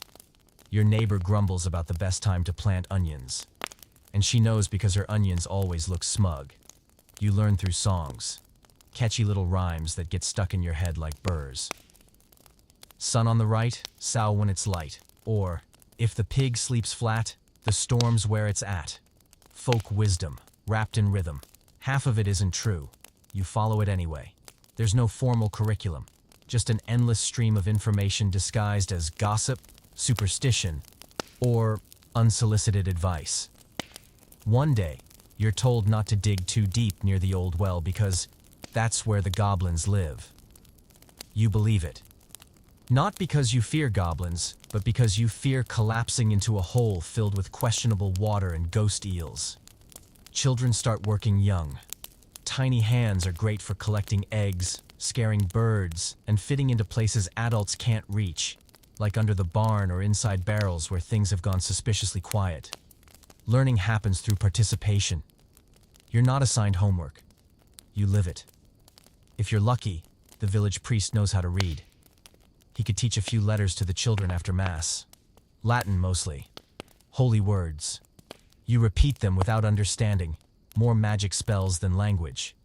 Once, a traveling friar visited and read from an actual book. You remember being stunned. The parchment, ink, and words are so neat, clean, and powerful. He read a tale about a king who tamed a lion by singing. You were skeptical, but enchanted. That story lived in your head for weeks. Historians still argue whether literacy was rare or undervalued in peasant life. But you don't need arguments. You know that reading is for other people. For clerics, for scribes, for nobles whose fingers have never touched cow dung. You do keep records, of a kind.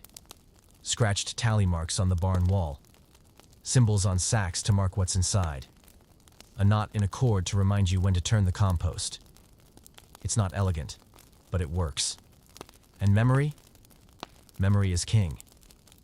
You remember songs, recipes. Which herbs help with headaches? Which ones help you sleep? You remember who owed you eggs and who returned your spade broken and claimed, "It was like that already." You carry years of information in your head because there's nowhere else to put it. And when someone dies, a grandmother, an elder, a neighbor who always knew when the frost would come, it's not just a person lost, it's a library burned. You mourn their stories, their skills, their perfectly timed warnings about bad cheese. But you do your part to pass it on. You show the younger ones how to patch a roof, how to spot sickly barley. How can you trick a goat into cooperation with nothing but confidence and a cabbage leaf? Because your education never ends. It doesn't graduate. It doesn't come with a scroll or a ceremony. But it's real. It's deep. And it's written not in ink, but in calluses, laughter, and how you know when to plant and when to rest. And maybe someday, years from now, a child will tug your sleeve and ask, "Why do we stack firewood like that?" And you'll answer with a smile and a story about when your house almost burned down because you didn't. You'll teach them too. Sickness doesn't knock in your world. It barges in, wipes its muddy boots on your rug, and settles in the best seat by the fire. And medieval peasant medicine? Well, let's say it's not exactly cutting-edge science. If you feel a tickle in your throat, that's your cue to panic just a little. What starts as a cough can quickly become a fever and then delirium, and then you either recover or get added to the village's mental list of people we'll miss, but probably shouldn't hug anymore. And so begins your journey through medieval healthcare's confusing, occasionally terrifying, often hilarious world. Step 1. Herbs. Lots of herbs. Some helpful, some decorative. Some are deeply suspicious. You've got chamomile for sleep, nettle for strength, garlic for everything, and a slimy green thing that the healer insists is blessed by Saint Wibbly. The village healer is both a treasure and a mystery. She's part herbalist, part midwife, part therapist, and part terrifying grandmother who once yelled a fever out of a child. She gives you teas, poultices, salves, and advice like sleep with an onion under your pillow, or rub this root on your chest, but only during a waning moon. You obey. Because at this point, logic has left the building. Step 2. Rituals. Someone lights a candle. Someone else mutters a prayer in Latin, or a decent attempt at it. You're anointed with oil, or ale, or maybe goose fat. You're not sure anymore. The important part is that it's ritualized goose fat. If you're lucky, the priest visits. He sprinkles holy water, mutters solemnly, and recommends confession just in case. Comforting. You try not to read into the way he sighs when he leaves. Step 3. Bleeding. Ah yes, the medieval go-to. You've got too much blood. That's why your nose is runny and your toes are numb. So they cut you, just a little, and let out the bad humor. You feel worse, but now you have a bandage. Progress? And if it's the plague, well, everything changes. You've seen it before. The swellings, the fear, the empty homes. When someone starts showing signs, they're quietly moved to the edge of the village. No one says quarantine, but that's what it is. A hut, a blanket, a bowl of water was left outside the door. And prayers, lots of prayers. You remember when the plague came last? People left bread on doorsteps and ran away. The air smelled like burning herbs and silence. The church bell tolled far too often. And afterward, there are too many empty chairs around too many fires. Historians still debate whether peasants believed in humor or followed them because they had no other option. You know the truth. People cling to anything, ritual, root, or rooster when they're scared. Yes, rooster. Once someone strapped a chicken to their armpit to draw out the illness. The chicken looked horrified. So did everyone else. And yet, despite it all, people do survive. The body is stubborn. The immune system doesn't read Latin, but it works over time. And sometimes, people recover through care, luck, or just pure peasant stubbornness. When you do get better, when the cough eases, the fever breaks, and you can walk more than 5 steps without seeing stars, people cheer. You're brought a weak ale. You're hugged cautiously. The goat sniffs you like it's deciding whether to trust you again. And from then on, you're a bit of a legend. Remember when you nearly died from swamp lung? Ah, yes, you say with pride. And now I only wheeze in the mornings. You're not cured, exactly. But you're back, and that's enough. Survival is a triumph in a world without hospitals, antibiotics, and even a basic understanding of germs. It's your badge of honor, your rite of passage, your reason to sleep in tomorrow. Just don't tell the healer. She'll probably make you drink another cup of that weird mushroom broth. Sickness doesn't knock in your world. It barges in, wipes its muddy boots on your rug, and settles in the best seat by the fire. And medieval peasant medicine? Well, let's say it's not exactly cutting-edge science. If you feel a tickle in your throat, that's your cue to panic just a little. What starts as a cough can quickly become a fever and then delirium.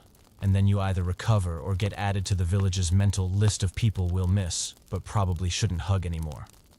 And so begins your journey through medieval healthcare's confusing, occasionally terrifying, often hilarious world. Step 1. Herbs. Lots of herbs. Some helpful, some decorative.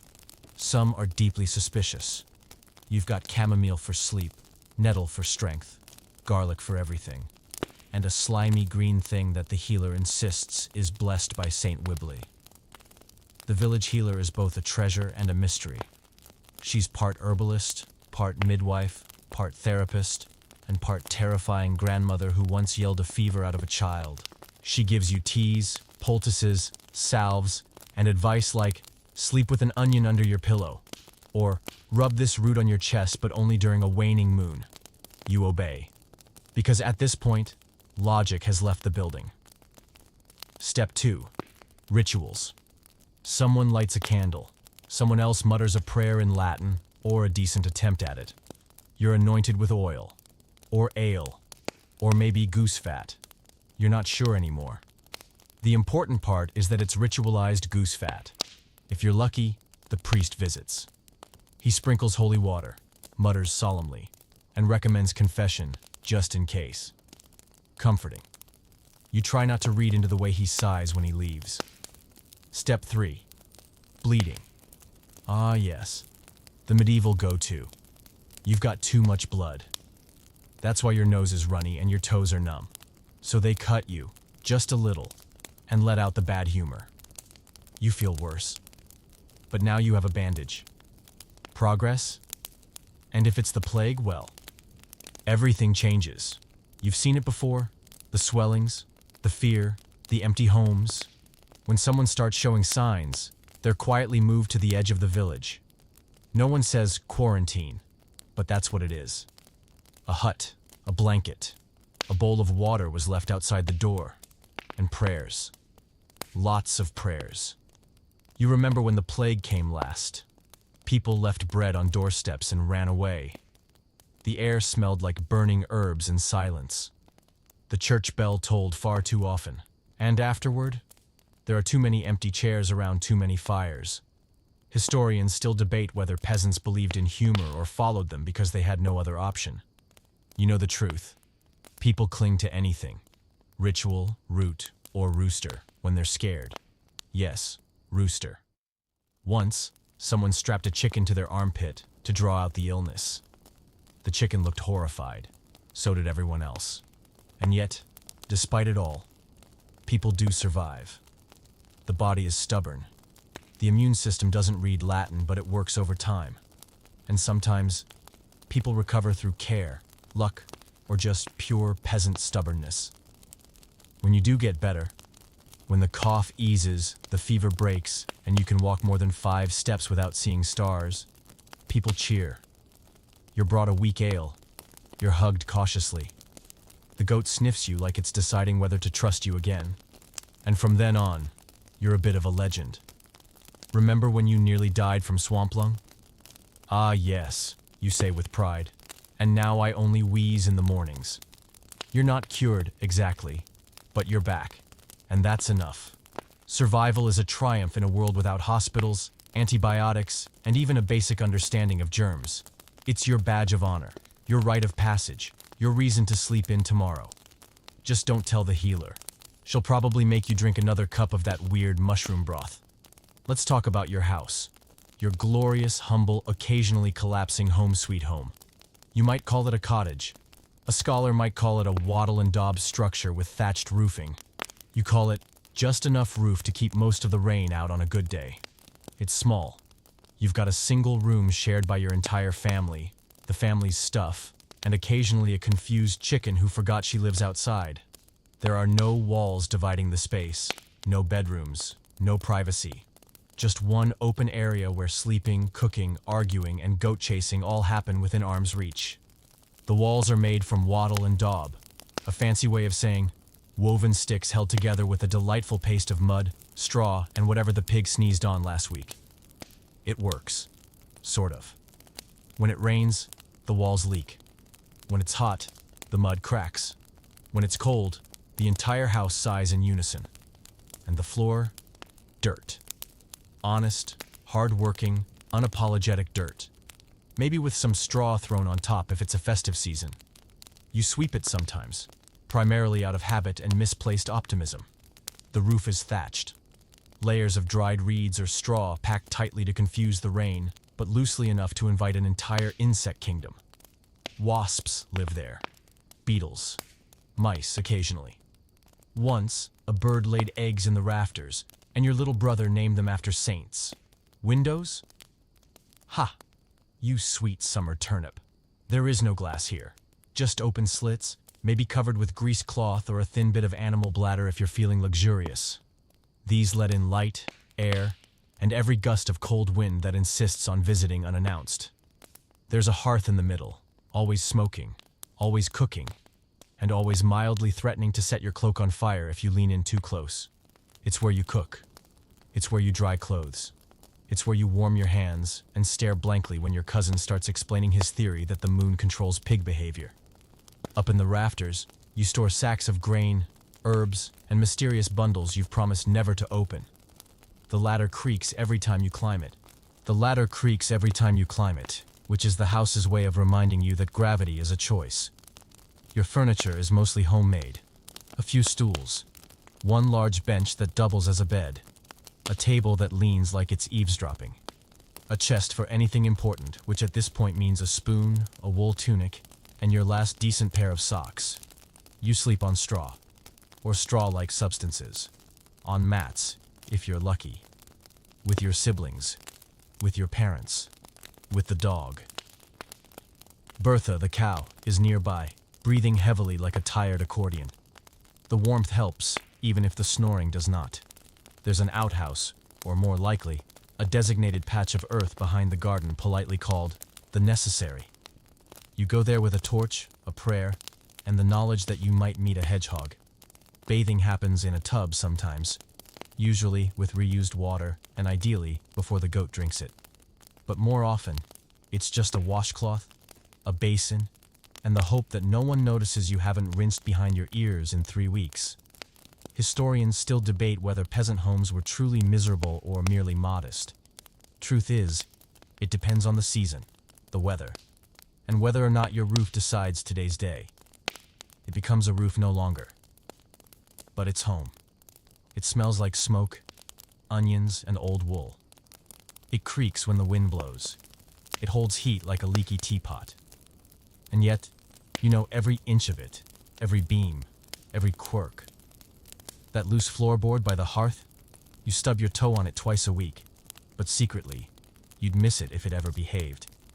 Because while the Lord has his manor and the bishop has his stone halls, you have this. A thatched hut filled with noise, with laughter, with soot-streaked walls that echo with stories and snoring. And sometimes on a quiet night, when the fire's still glowing and the wind has finally stopped whispering through the cracks, you sit back on your straw bed, take a breath of smoky, chicken-scented air, and think, this place is enough. Let's take a moment to talk about the most underrated, underappreciated, and often completely misunderstood part of your medieval life: fun. Yes, you heard that right. You, mud-streaked, bone-weary, turnip-scented you, do have fun. Not every day, not even most days. But when it happens, the chores pause, the tools are put down, and no one is on fire. It's glorious. The fun doesn't arrive in the form of jugglers or jesters, unless someone's uncle gets into the ale early. It comes in little bursts. Sudden laughter when your brother trips over a chicken. A stolen honey cake on market day. The joy of realizing your goat has, for once, stayed in the pen.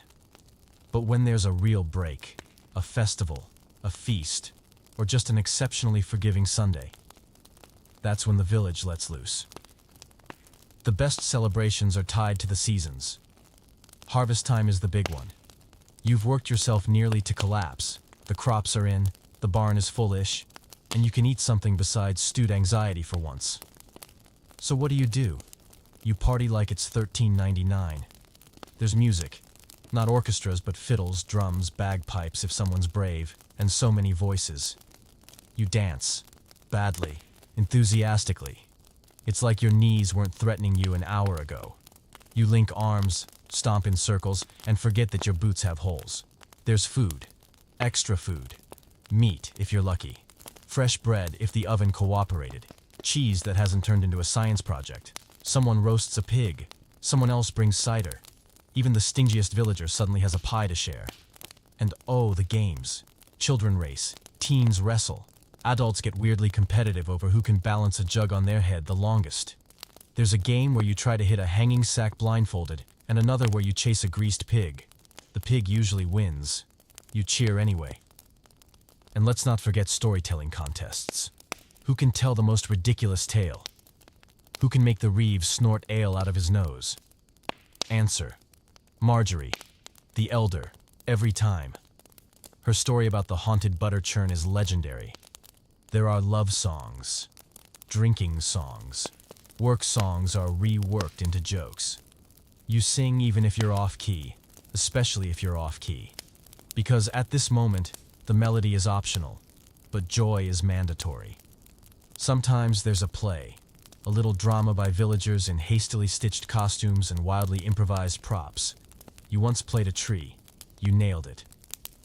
There are also more questionable traditions, like the annual race while holding an eel, or the "Ho can hold their breath in the good bucket" competition, or the secret midnight cheese rolling. Don't ask. It's tradition. Historians still argue whether peasants had leisure time or if every waking moment was toil. You say that you make time, you find moments. Otherwise, life would be nothing but smoke, taxes, and soup, which looks disappointing. Even your holidays are clever. You take religious feast days and run with them. Saints' Day, Parade, Candlemas, light everything you can get your hands on, Solstice, big fire, possibly some dancing around it, some mead. Of course, the church keeps an eye on all this revelry. Too much fun leads to sin, too much sin leads to penance. So you pace yourself. Maybe, sort of. Not really. And when it is all over, when the music fades, the cider runs out, and you are lying in a heap of straw and contentment, you remember why it matters. Not just for laughter, not just for the bread and the eel chasing, but because fun reminds you you live. That beyond toil and cold and taxes and goats that refuse to respect fences, there's joy. Real, honest, belly-aching, off-key singing joy. So you sleep with a smile. You dream of dancing pigs and haunted churns and how Marjorie winked at the steward after beating him in the sack race. And in the morning, you'll go back to work. But with a full belly, a happy heart, and maybe a mild hangover. It's the middle of the night and you're wide awake. Why? Not because you're anxious, not because you're busy, but because this is just how it works. In the medieval world, sleep happens twice. That's right. Your ancestors were twice-a-night sleepers. You've got your first sleep, which kicks off not long after sunset, and your second sleep, which starts a few hours after you randomly wake up in the middle of the night with a sense of calm bewilderment and an intense craving for pottage.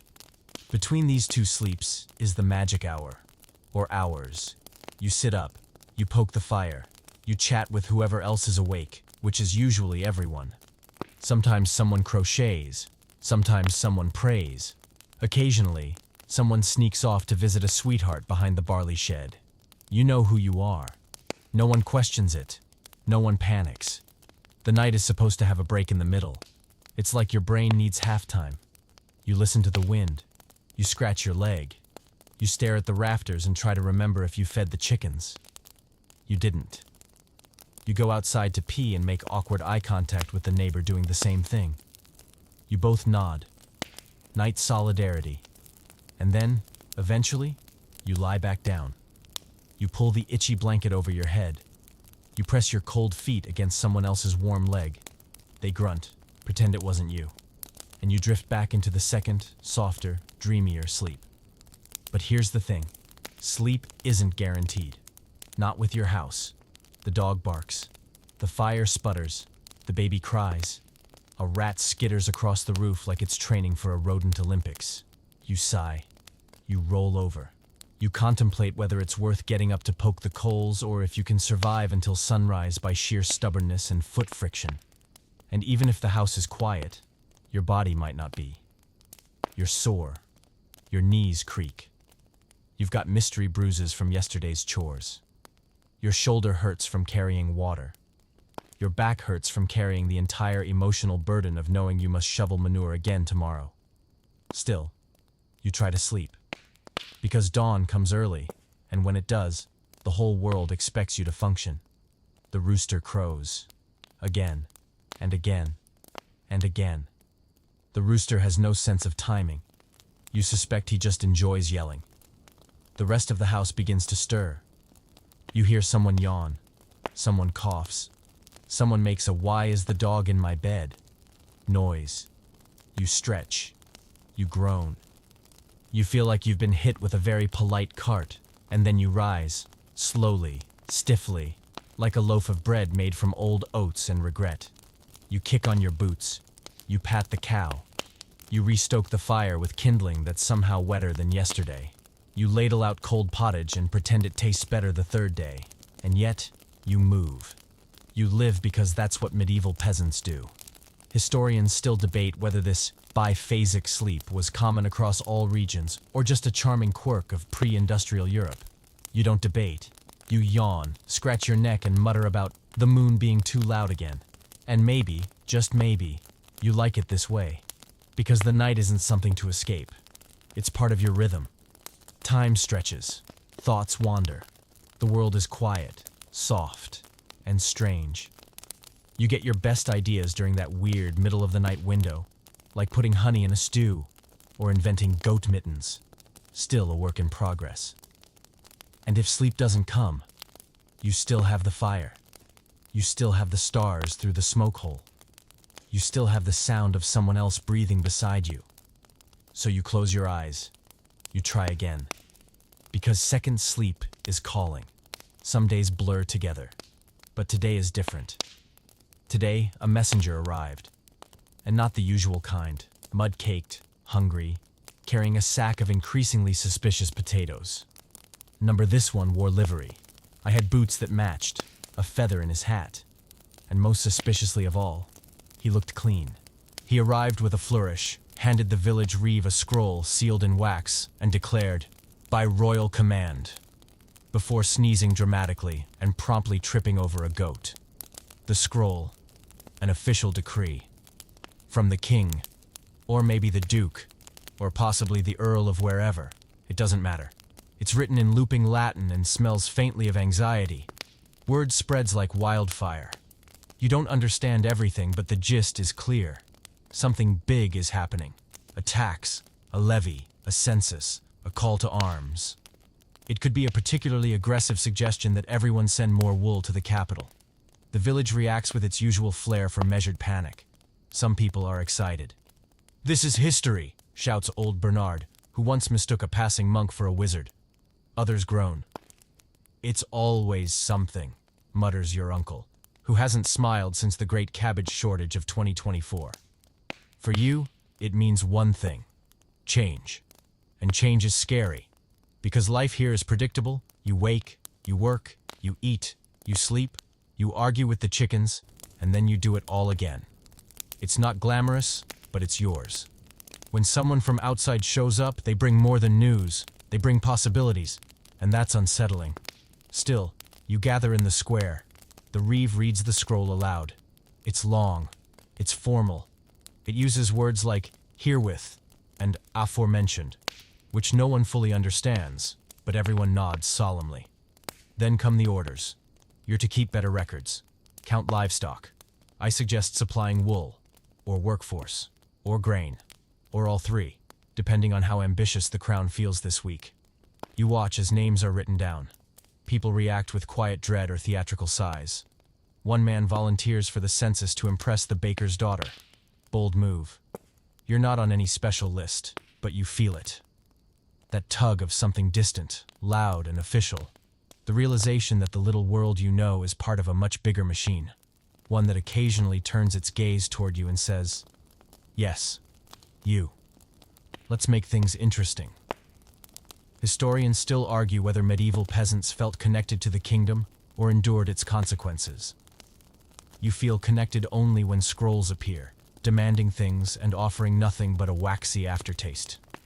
After the messenger leaves, face smug, cloak dramatically flapping in the wind like he's starring in a play, you all return to your chores. Life resumes, but with a new layer of buzz. Everyone talks about what it means. What might happen next? You sit by the fire that night and wonder, will there be more messengers? Will someone be taken to serve? Will the taxes rise? Will the reeve suddenly start using herewith in casual conversation? Probably. But you also know this: your roof still leaks. Your goat still escapes. Your pottage still tastes like potato-adjacent cardboard. Whatever change comes, you'll face it the way you face everything else. One muddy step at a time. Because peasant life doesn't pause for politics, you still need to fix the fence, fetch water, teach your cousin how not to chase bees. The kingdom may rumble, but the village remains. And honestly, you prefer it that way. You wake to shouting. Not the usual kind. Your brother accusing the goat of treason or your neighbor singing aggressively about turnips. This shouting is urgent, alarmed. The type of shout that makes you sit up so fast you get a straw in your mouth. Something's burning. You rush outside, barefoot, shirt half tucked, holding a bucket you're not entirely sure is clean. Smoke billows over the rooftops. The thatch of old Edwin's cottage has caught fire, and like most things in your village, it's spreading faster than gossip on market day. And just like that, you're thrown into one of the great unspoken truths of medieval life. Everything is highly flammable. Your roof, thatched, your walls, mud and wood, your floors, dirt, yes, but the dry dirt that dreams of becoming ash. Even your clothes could catch if you look at the heart too hard. Fires start from the most minor things. A stray coal, a cooking mishap, a candle forgotten. Or in this case, Edwin's attempt to invent faster porridge using twice as much firewood and absolutely no supervision.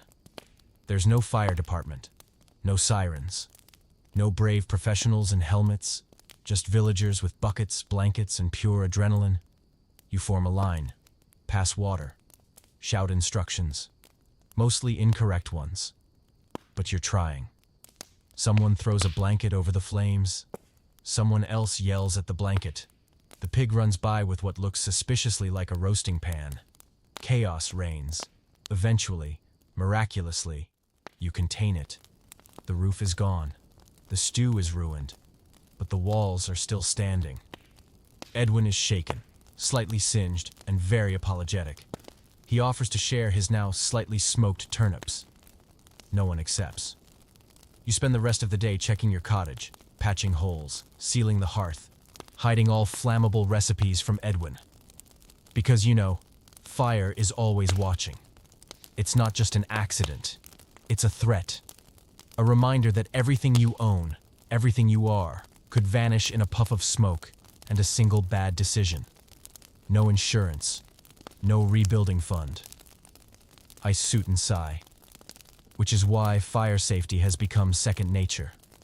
You bank the coals carefully. You build the hearth wall higher. You shout at children who run with torches like they're playing some cursed relay race. You learn to read smoke like a weather omen. Too thick? Bad. Too thin? Suspicious. Right? It means someone remembered to add dry wood for once. And if a fire does take your home, you rebuild. The village helps. Slowly. One log, one branch, one handful of daub at a time.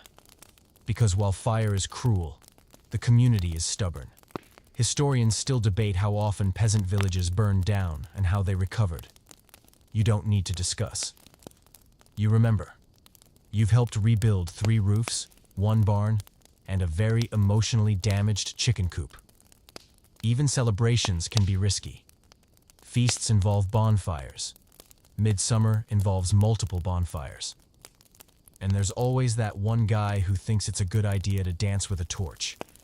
It's never a good idea, especially not while singing. But you keep fire anyway. You need it. To cook, to survive the winter, to see after sunset. So, you treat it with reverence and suspicion, like an old friend who occasionally flips tables. Tonight, after the excitement, the village is quiet. The stars peek through a hole in Edwin's new non-existent ceiling. People murmur, comfort him, and offer spare blankets. You bring him your least lumpy loaf as a peace offering. And when you finally lie down, you do so with one eye on the hearth. Because in this world, danger doesn't always wear armor. Sometimes it comes in a tiny spark and a puff of overconfidence. And sometimes it smells like burned turnips. The seasons are changing again. You can feel it in your knees, nose, and pig's attitude.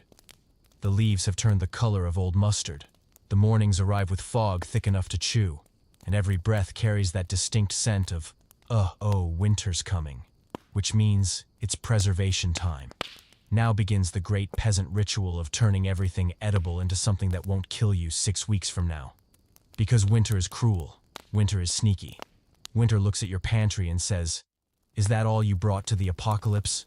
So you preserve, ferment, dry, salt, smoke, jar, bury, hide, pray. I hope the one pickle barrel you left open doesn't become a science project by December. First up, root vegetables. You harvest them in bulk. Turnips, beets, carrots, parsnips the size of small children, and pack them carefully in the cool, dark part of the house, or the cellar. Or if you're fancy, a pit in the ground covered with straw, prayers, and a big "do not eat yet" sign.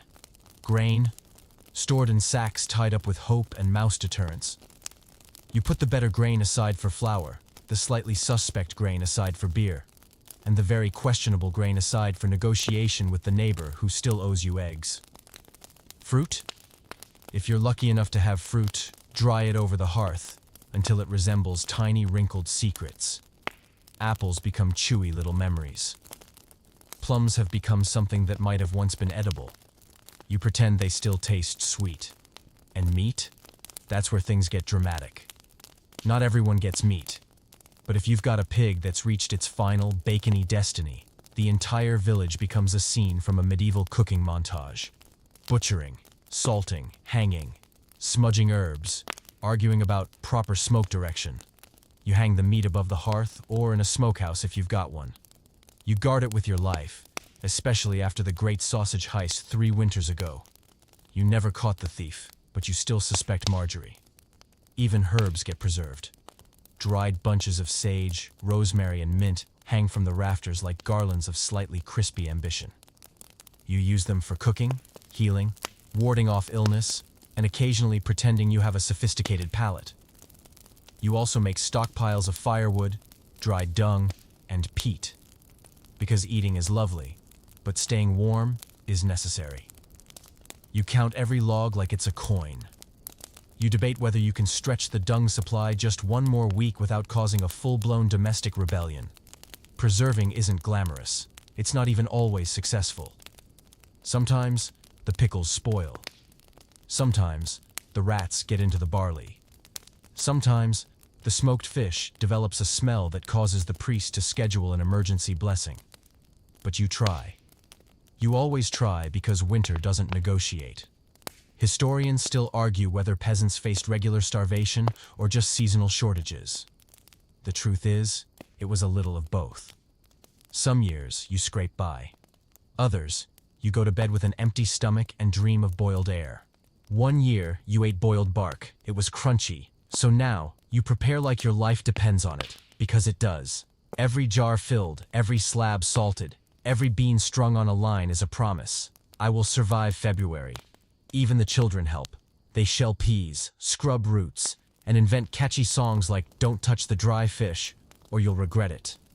The dog guards the pantry. The cat guards nothing but looks deeply judgmental about your carrot stacking. And when you finally finish, when the shelves are full, the barrels are sealed, the meats are hung, and the smokehouse smells like ambition and pork, you stand back and admire it all. Your kingdom, your fortress, your culinary apocalypse bunker. You know it might not be enough, that something always goes wrong, that Bertha the cow might eat half a bushel of apples and then look surprised. But for now, for this moment, you feel ready. Let the frost come. Let the nights stretch long and the wind howling through the cracks. You've salted your courage, pickled your hope, and tucked your survival neatly into jars. And you've got a backup plan too. It's called visit the neighbor and pretend you brought these turnips as a friendly gift, not a trade proposal disguised as friendship. Hey, you've done worse. Midwinter has arrived with all the subtlety of a goat in your bed. The sky hangs low, like a ceiling made of dirty wool. The earth is frozen. The air bites. And your breath curls like tiny ghosts whispering, "Why didn't we move somewhere warmer?" This is the season of endurance. The days are short. The nights are long. Time seems to slow down, and it looks like even the sun isn't sure it wants to be awake. You've eaten your best bread. The pickled vegetables have lost their charm, and you've now had turnip stew for 14 days straight, with only a fleeting day of radish relief. But it's not just about food. It's about getting through. You sleep more. You talk less. You layer up until you look like a walking haystack. You gather by the fire and watch it like it owes you an explanation for existing. The smoke clings to your clothes, your hair, your soul. You don't care. The fire is warm. Everyone hibernates in their way. The older folks tell longer stories. The kids get louder because they can't run around outside. The goat seems to have decided that inside is where she lives now. She's not wrong. She's just rude about it. Even your chores shift.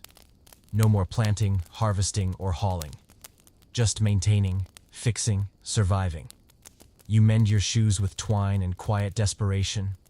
You patch the roof for the 5th time this month. You try not to cry when the bucket freezes inside the house.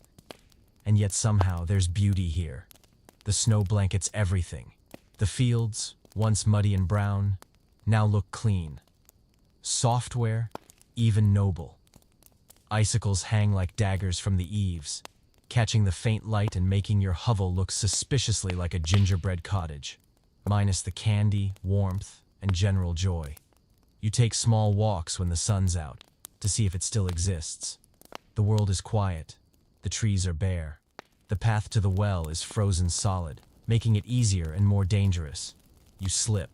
You curse. You pretend no one saw. You share everything. Blankets, mittens, gossip. You play games made up on the spot. Guess that smell is surprisingly competitive.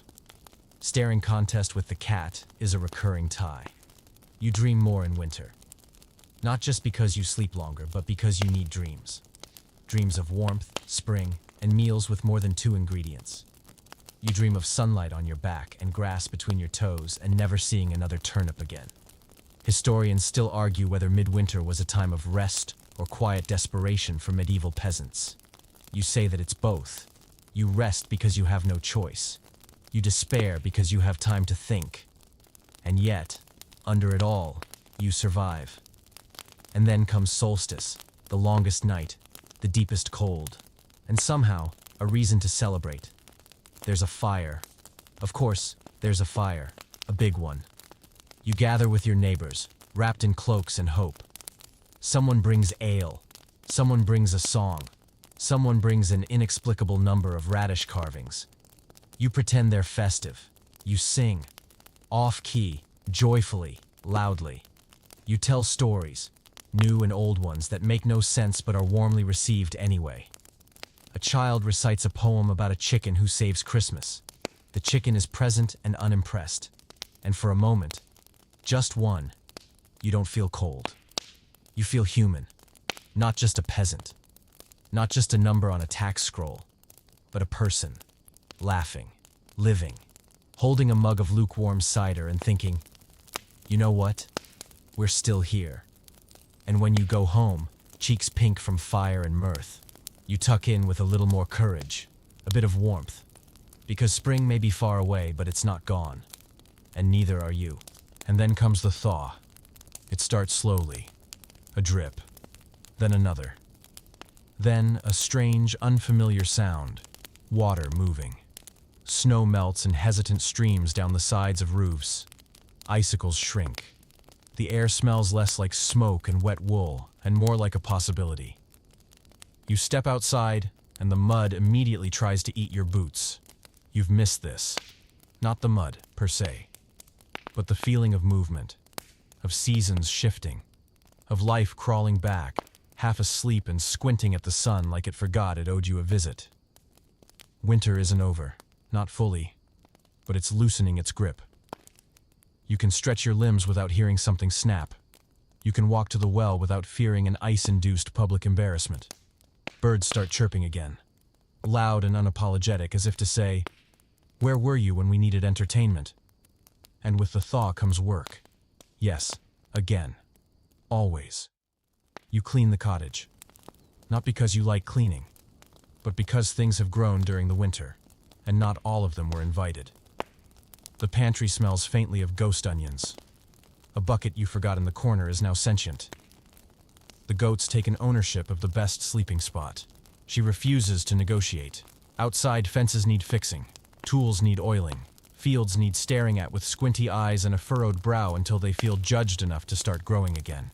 You gather your strength, seeds, hope, and, if possible, some help from anyone not currently pretending to have mysterious back problems. The village stirs. People start wandering out of their homes with expressions that say, "Did I dream winter? Or did my socks freeze solid at one point?" Everyone's a little paler, thinner, and more grateful for warmth and daylight. You prepare the soil. You kneel. You dig. Your fingers, still stiff, find rhythm again. You plant more than you need, because who knows what the year will bring? Drought, flood, pests, divine judgment, any of the classics. But still, you plant.